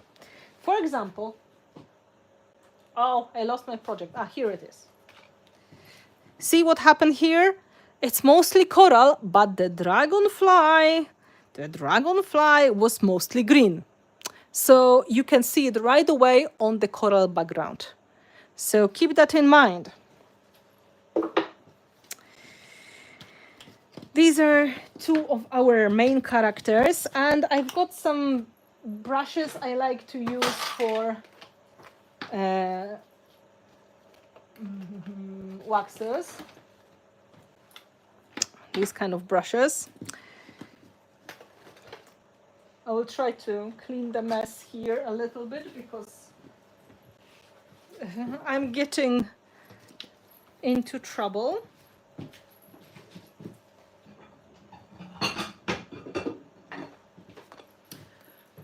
clean palette for my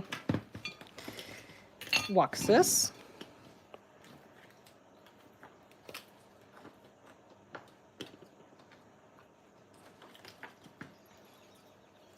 Poo color, yes. Well, poo color comes in multiple shades as well, unfortunately. I remember about the browns, we will try to do it in the last step. So I want my main color to be blue. Sea glass is very beautiful shade of blue. It's going to come together with a bit of acid, which is a lovely shade, very vibrant and juicy. So I take first color and I start rubbing that on the top wherever I would like to have my color on. And I don't mind going on the top of the background. I will need to add some shadows there anyway. So don't worry about this.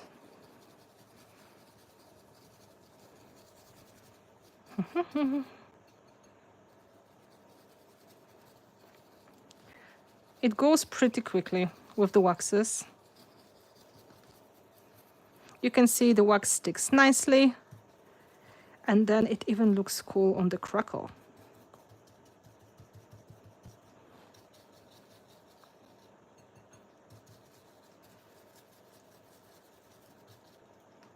Now, I change the color of the wax. I take the second brush, and we can add a little bit of this greenish tone here and there as well.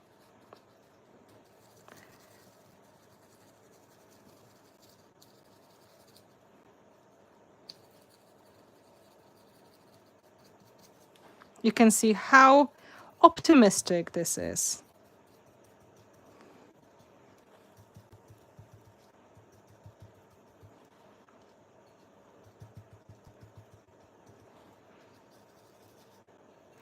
And they blend with each other beautifully.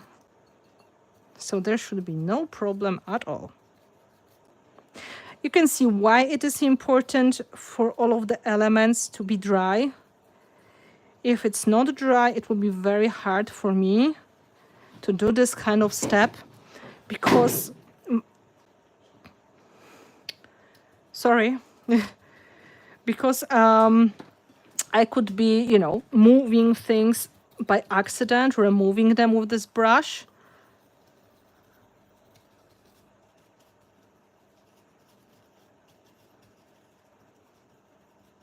You can also put it a little bit more on the crackle, so there's this natural transition. Just to show you how nice it is. But I'm not going to keep it so fresh and clean, don't worry about that. There will be a bit more of the vintage touch to it as well. But it's good to see how it is done, how you can achieve completely different looks depending on the colors you are using. I'm not painting the light bulbs because I would like them to be super shiny.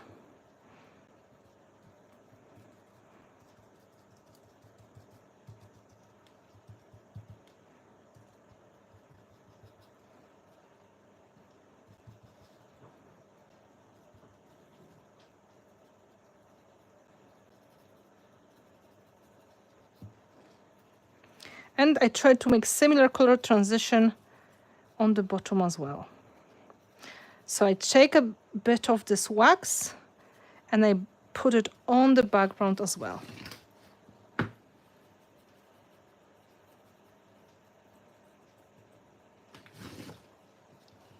So that is step number 1. So we have sea glass together with acid. It's mostly everywhere now, and it's okay. Now we can add a tiny bit of honey that is going to spice up some selected parts. Honey is like vintage yellow. I hope you can see the color. I use the white plate now, so you can see the color pretty easily. I'm going to tap a bit of this color in some parts just to add a, added ray of sunshine.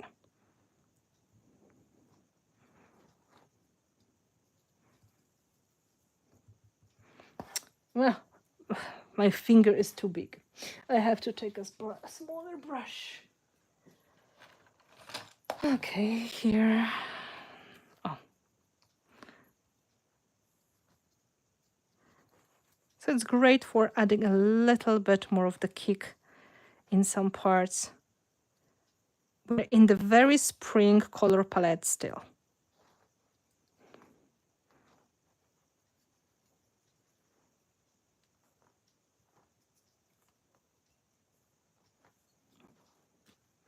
So as you can see, I did it in the both clusters to show the flow a little bit more. I need to add a tiny bit more here on the bottom. So it's going to go like this. Kind of, this color is visible as an accent. So it's going to direct our eyes through the whole composition. Oh.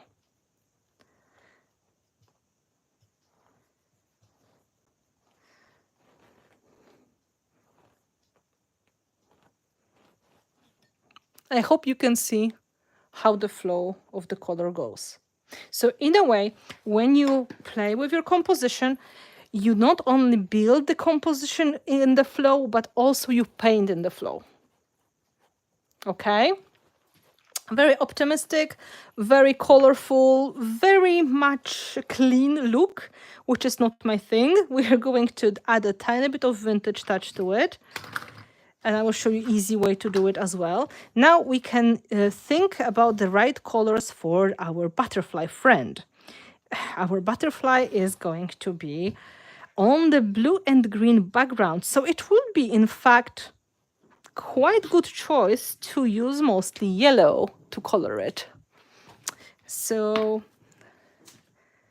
I think our honey is going to be a very good choice. Of course, we're going to break it with some other colors as well. But looks like it's going to be mostly yellow butterfly.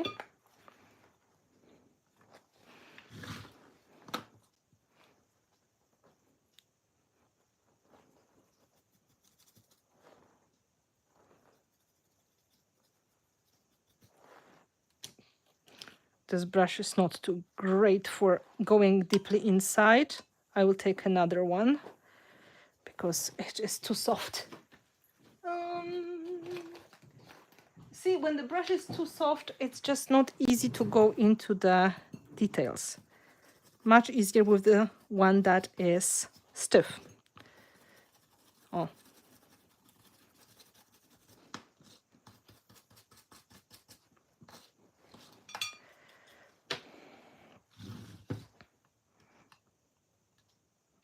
You can see the butterfly right away. Of course, it's a bit too much. This is not exactly what we want, but we are going to add some touches of the sea glass here and there. And surely we're going to work on some highlight.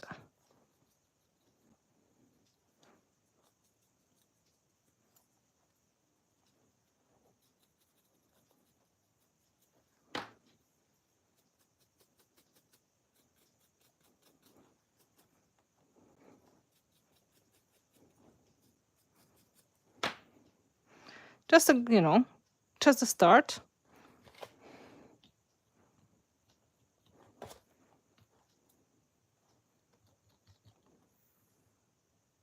Yeah, the wings are nicely visible. Yeah, the hand is a great palette. So I absolutely love using it for mixing things. It's a good starting point. Now, time to add a tiny bit of vintage. And that means a little bit of the paint, because paint is the easiest way to use.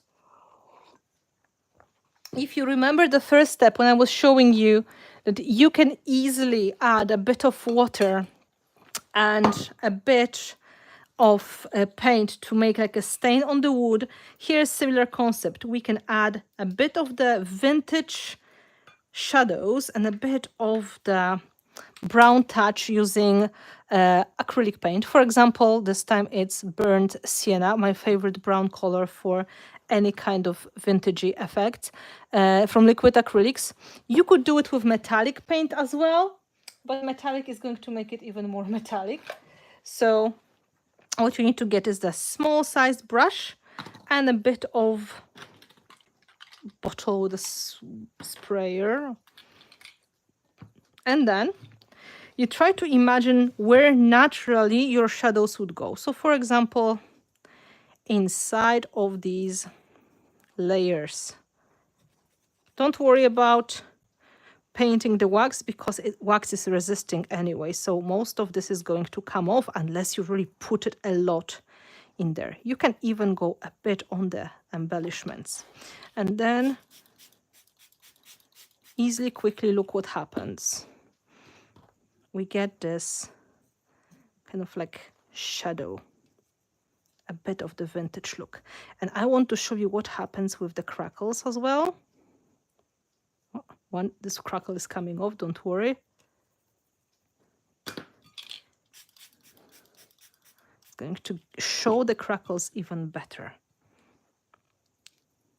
So we can put this extra brown color to add a bit of visual drama, and then the water is going to make it softer, more like watercolor effect, and more vintagey. A bit more of the paint. Burnt sienna. The paints are not working on waxes in a great way, which means officially the answer is no, but I don't really paint that much on the waxes. It's more in between to create this natural shadow. If you let them dry on the wax, they're going to stick, but it's not great coverage. It's going to be just like a bit of a shadow. So in general, acrylic paint and waxes, they don't like each other at all. But for the shadow purposes or for adding a bit of the vintage touch, it's a technique that I use a lot. In a way, I'm happy because they are resisting. So that means my waxed parts are not going to change the color too much. What is changing the color is mostly the background.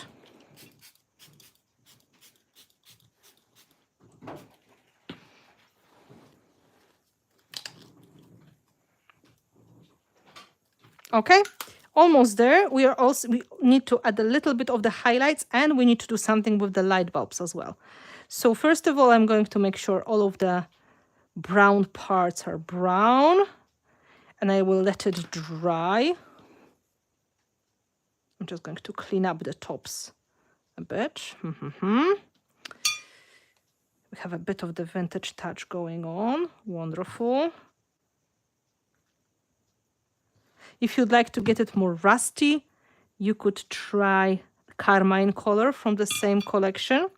And now we need to do something to the poor butterfly because it's too clean. So this is drying. And in the meantime, we will do a tiny bit of this effect on the butterfly as well. With the light bulbs, I'm going to paint them with very shiny paint.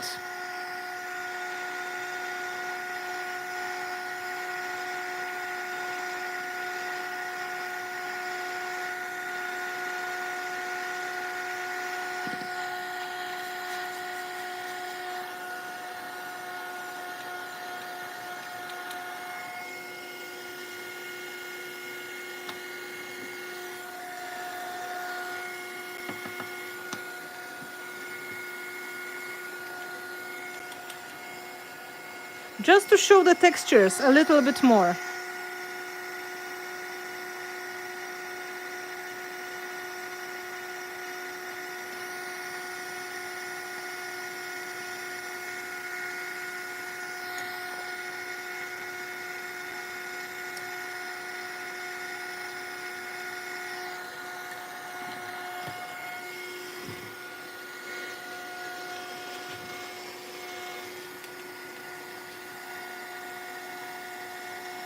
Now I have to dry all these wet spots, of course.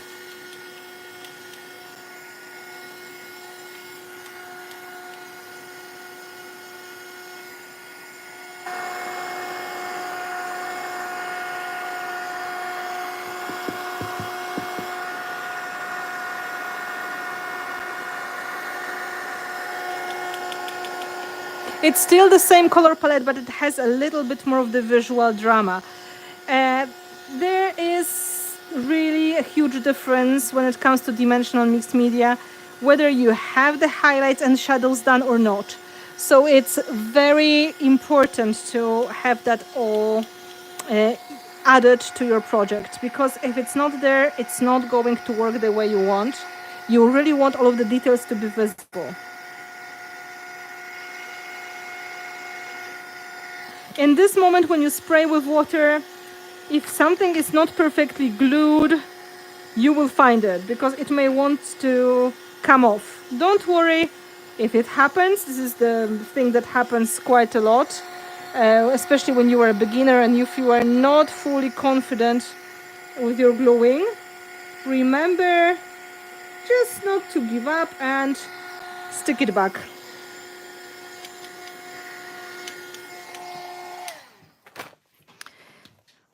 Now we have the shadows. We can do a bit of a cleanup now, which means in some parts we may need to reapply the wax to make sure the tops are cleaner. So for example, on the frame here, I'm going to add a bit more of this blue, maybe somewhere on the edges.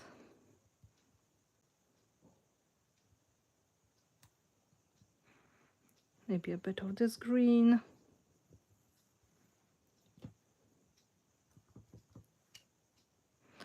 It just happens sometimes that you put too much, and that is not a big problem. Now, the butterfly, the same story. In some parts, we need to do a bit more of the yellow, especially the yellow here in the parts.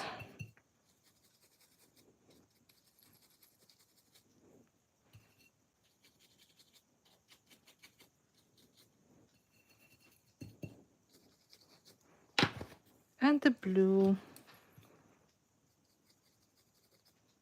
So it looks more vintagey now.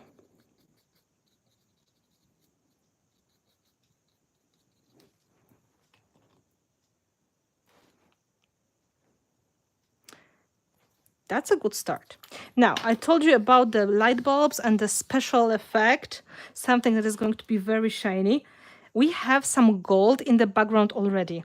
I would like to add a bit more of this gold and some shiny details such as crystals. So I'm going to stick my crystals now, and then I'm going to add Dragon's Eye. This is Sparks paint, which is very shiny. So now there will be a little bit more of the gluing. I can glue my butterfly in, and I'm going to glue the crystals. Oops. And then we're going to use the very gold paint. It's super shiny. So I told you about the crystals. I'm planning to use them mostly on the top here. So I use the same heavy body gel, and they're going to stay clear. I just try to pick different sizes so they're not going to be all the same. Oh, this one will go here nicely. Thank you. Can you hear me? Okay. Frozen.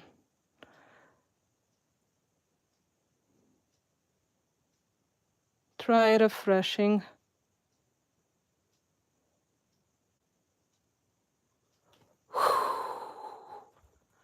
Okay. Oh, I got sweaty. I guess that was this moment when we lost connectivity for a short moment. Oh my God. I'm sticking the butterfly now using the same heavy body gel.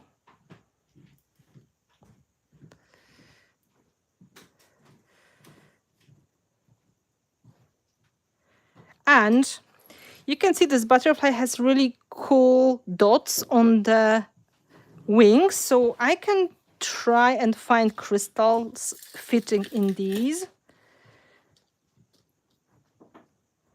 So that will be a really nice touch as well. I will show you the crystals on the top in a moment. Of course, the gel will dry clear. So now it's a bit whitish, but don't worry, it's going to turn clear later.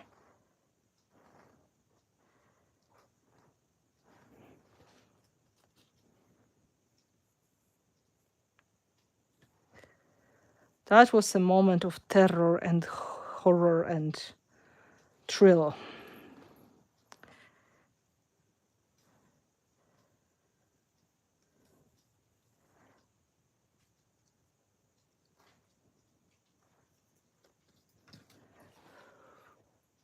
Okay, crystals on the top, crystals on the butterfly, and then a little bit of crystals here. Pressing down the butterfly nicely, making sure, yeah, making sure it is sticking. I have to put more gel. It's a bit uneven here, so I have to make really big portion of the gel. Okay, that feels better, much better. Nice. Let's put these ones back.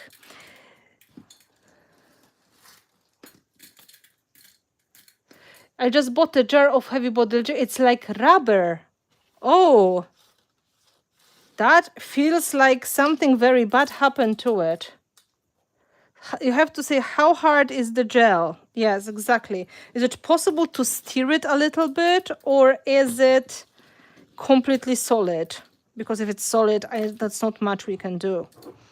It could be frozen, and that's why it is like that. It happens sometimes people store it or ship it in extreme temperatures, and nothing acrylic likes that. But that sounds very, it's springy. Well, springy, it is not too bad. Let's see. Do I have a heavy body gel unopened? Just a second.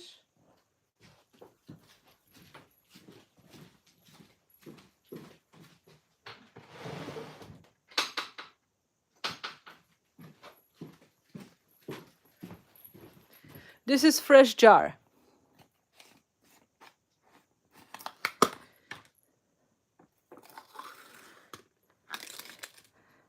It's supposed to be springy, but possible to press in and possible to take out.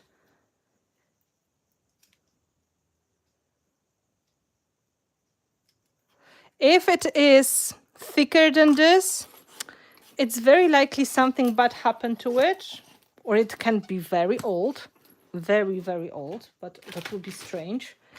And then if it's still moving, there's a chance to save it by adding a little bit of water and fluid medium or acrylic binder, and stirring that in a very persistent manner for a long time.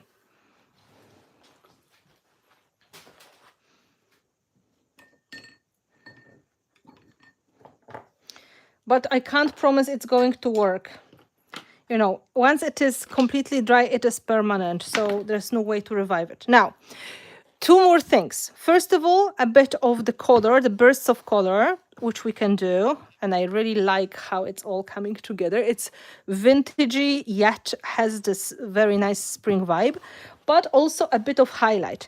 If you feel you are missing the edges a little bit, for example, I do that on the butterfly, you could come with some contrasting color like silver or white and rub it a little bit on the details. So that would be the equivalent of dry brushing. So that may help you show some of the favorite details. For example, I will just take silver because it covers. Jesus Christ! For the fuck's sake! Sorry, sorry.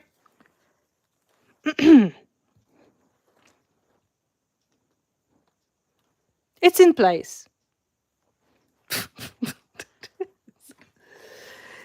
A bit of silver to show the detail of the wings, right?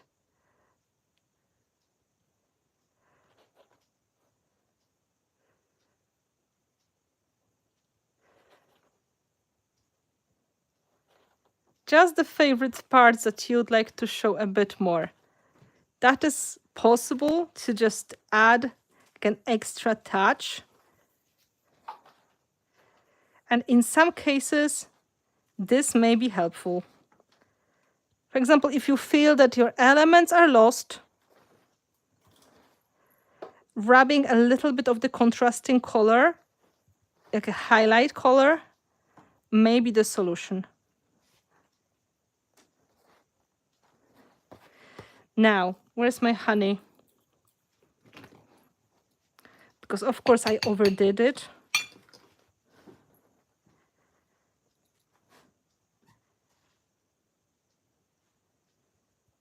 I think this butterfly will be the most painted butterfly ever.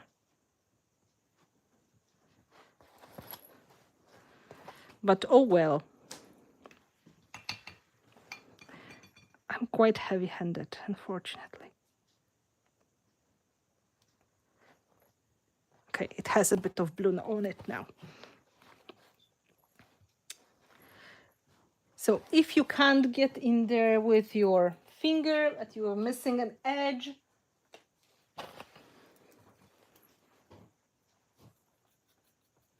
a bit of brushing. So it's the trick if you really feel something was not working. Like you could not really see the details.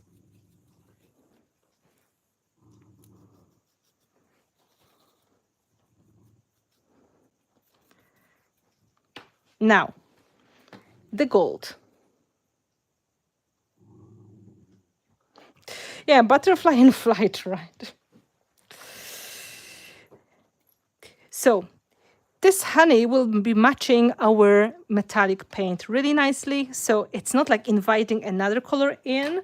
It's just a bit of the golden touch. For this purpose, I'm going to say, again, small brush.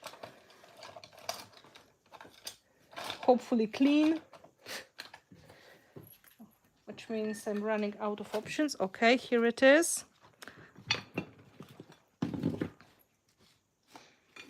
And I will paint my light bulbs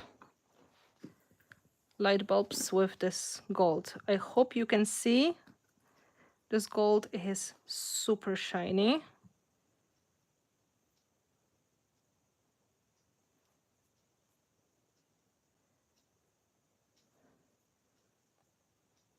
It's half dry paint, but with the wet brush I'm able to take it out. I will paint one coat, I will dry it, and I'm going to put a second one.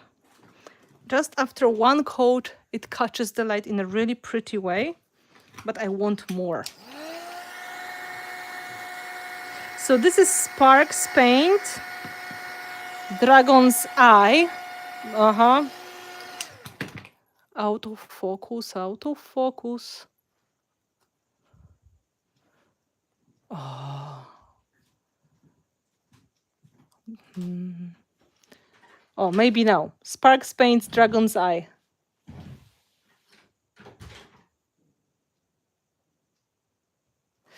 Fabrics, well, Prima, I'm not sure if they are interested in fabrics, and I don't really know other companies that would be interested in.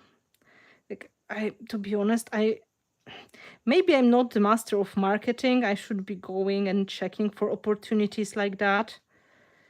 But I'm glad to hear you would like to see fabric of my choice.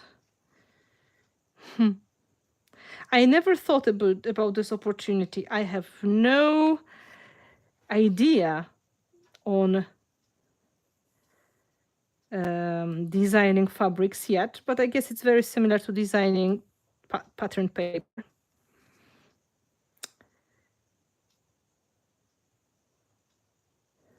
As you can see, I take the same gold and I add a little bit of the shine to the wings of the butterfly as well.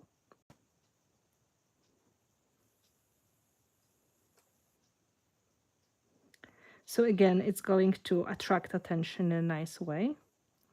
So you can see very shiny light bulbs, shiny butterfly. So knowing the idea of the flow, we should be adding a bit of this gold somewhere in here as well.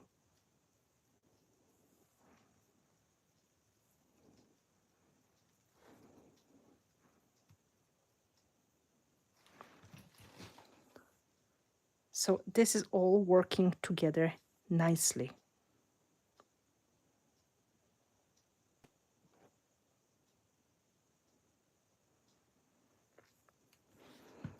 Now checking for some forgotten details, like here the side of the light bulb a little bit.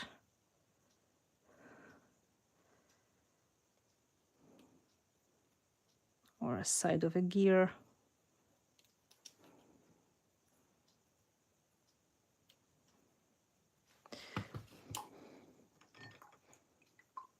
I really like those cases you did in the past. Would love make my own. Oh.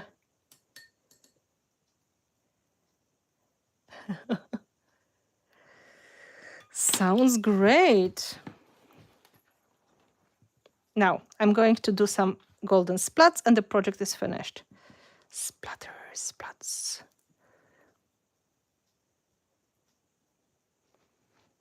Sleeve protectors. Oh.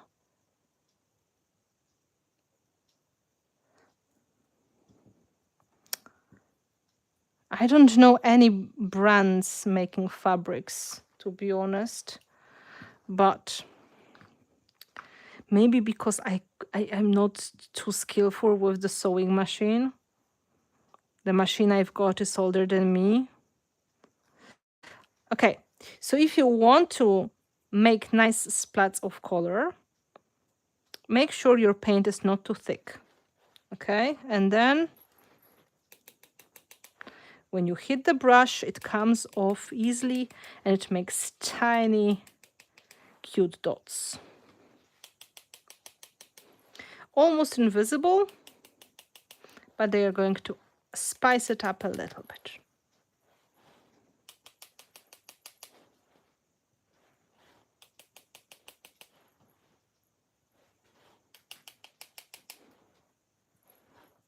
And then we dry everything with the heat gun.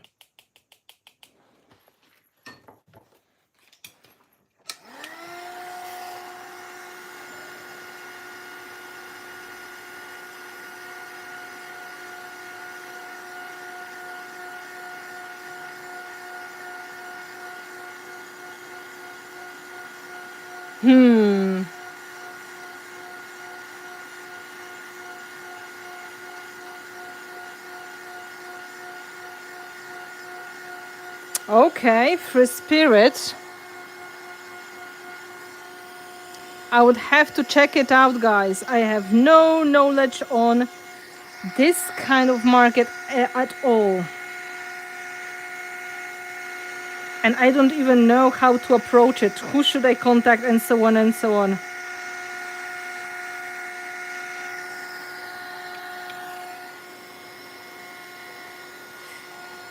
Okay. So let's have a close look at the finished project. Everything should be coming together nicely now. We have slim collage with all of the details. Okay, starting from the top. Then we have the middle. And then we go to the bottom of the shiny light bulbs.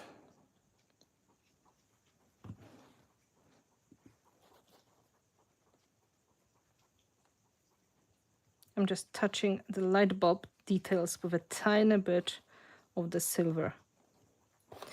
Okay, let me show you that in the different angle, and I will be checking if there are any questions.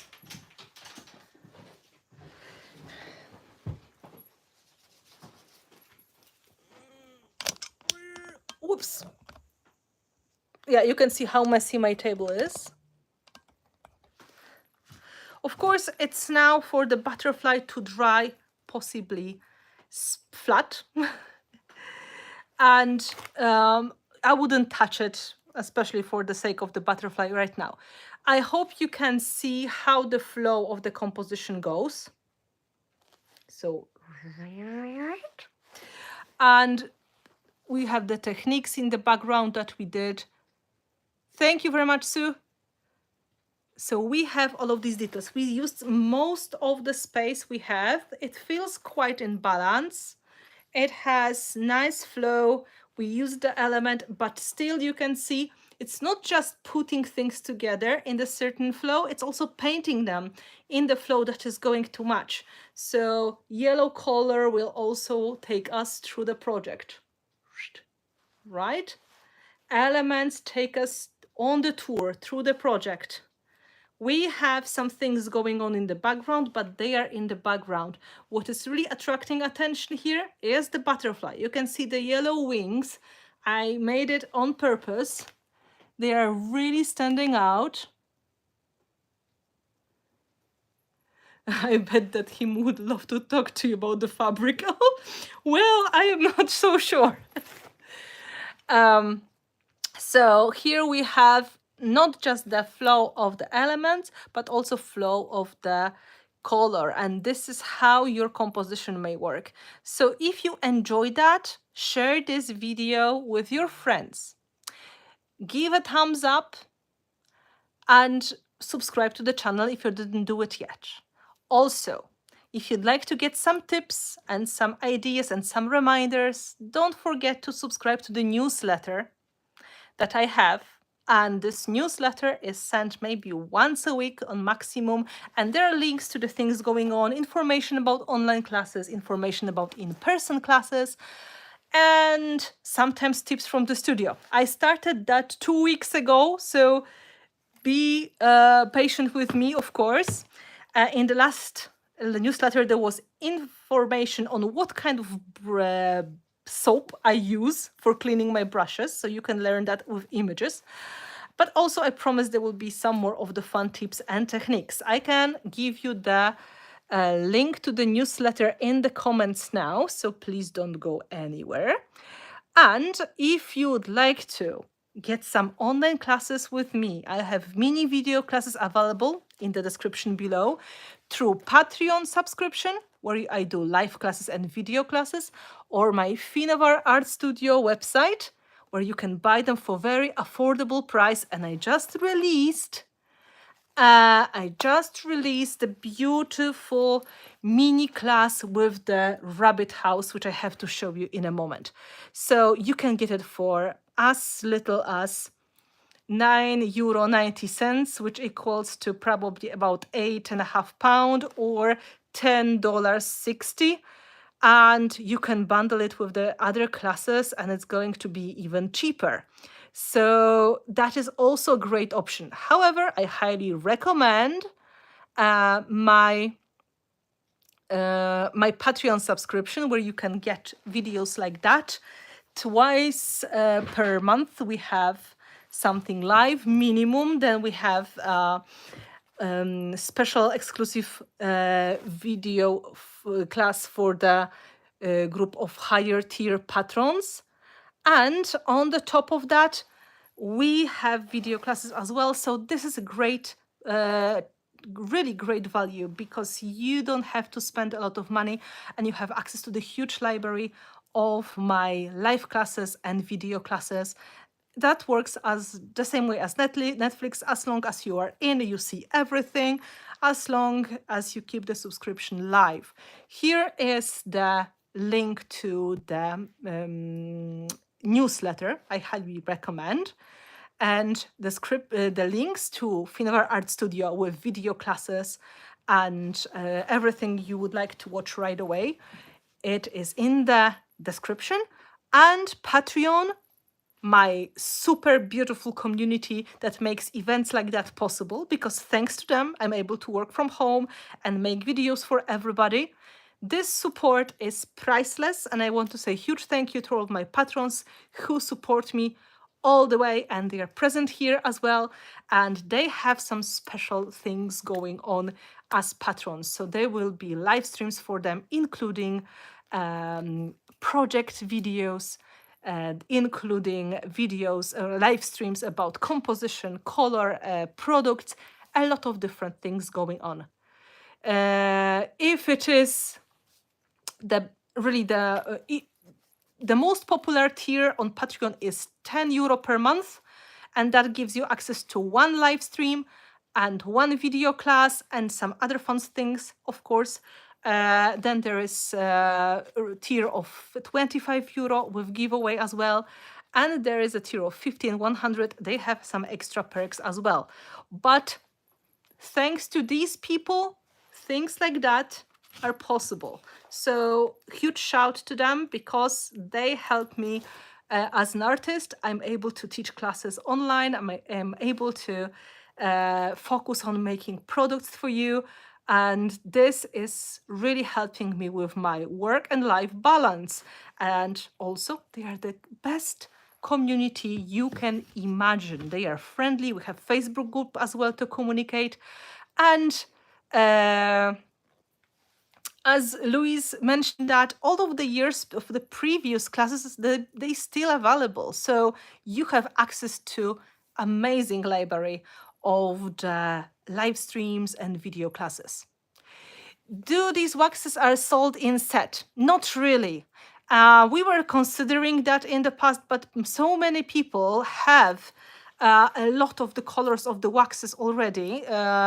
We were thinking it would be quite hard to for the shops to sell the sets.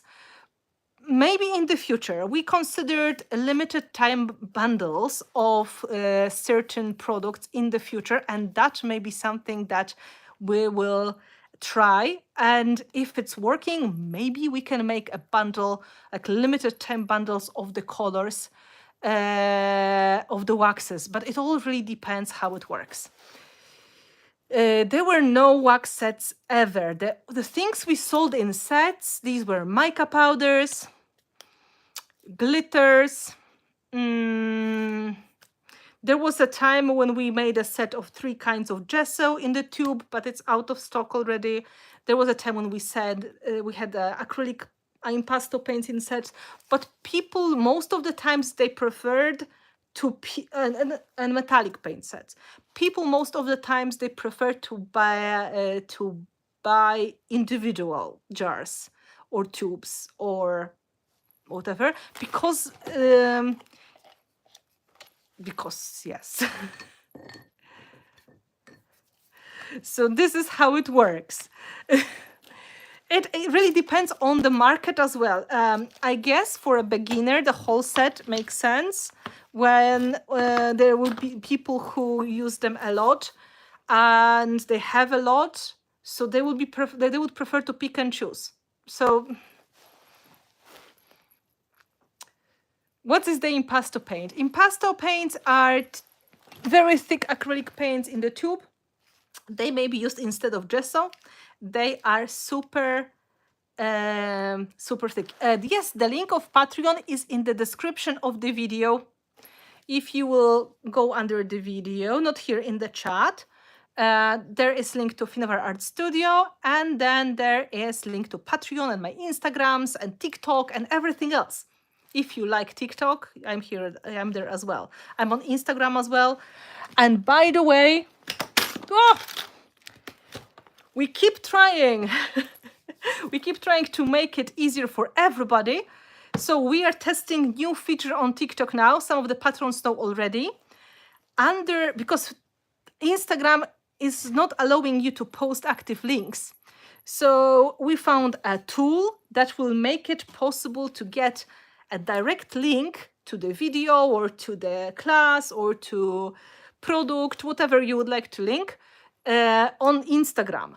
And if you find a post on my account or the Finnabair Art Studio account, and then in the description there is type link, type blog or class or whatever, and you're going to comment with this one of these words, it's going to send you the message directly on Instagram with the link.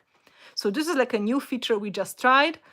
If you'd like to try that in how it works, and just in case if you see something like that, you will know what that is. It's an active link that works through Instagram.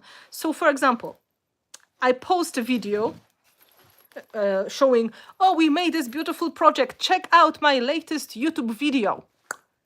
And type link, YouTube or class in the comments to get the link. If you're going to type it in the comment on Instagram, it's going to send you direct message to your message box on Instagram, and you don't have to look for it. You can just go to your messages and click, and it's going to take you to this thing.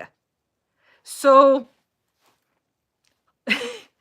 yes, we try, because I have a feeling that is the tool that is really missing on Instagram for people to find direct links. You have to go to stories, and when you scroll and you see something pretty and you would like to see the tutorial, or you would like to buy the product you see, or if you'd like to buy the class that is advertised, this is, I think, the best possible way. But we are testing that. I think people don't know about it at all. That's why I'm telling you.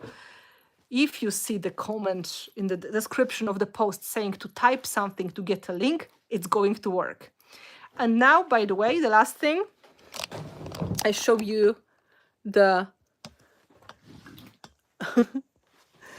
the class.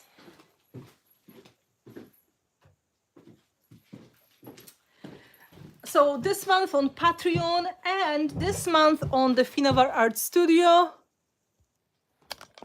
I released this class, and it may be done on wood, it may be done on chipboard, it may be done on any surface. This is metal frame, but it works on everything.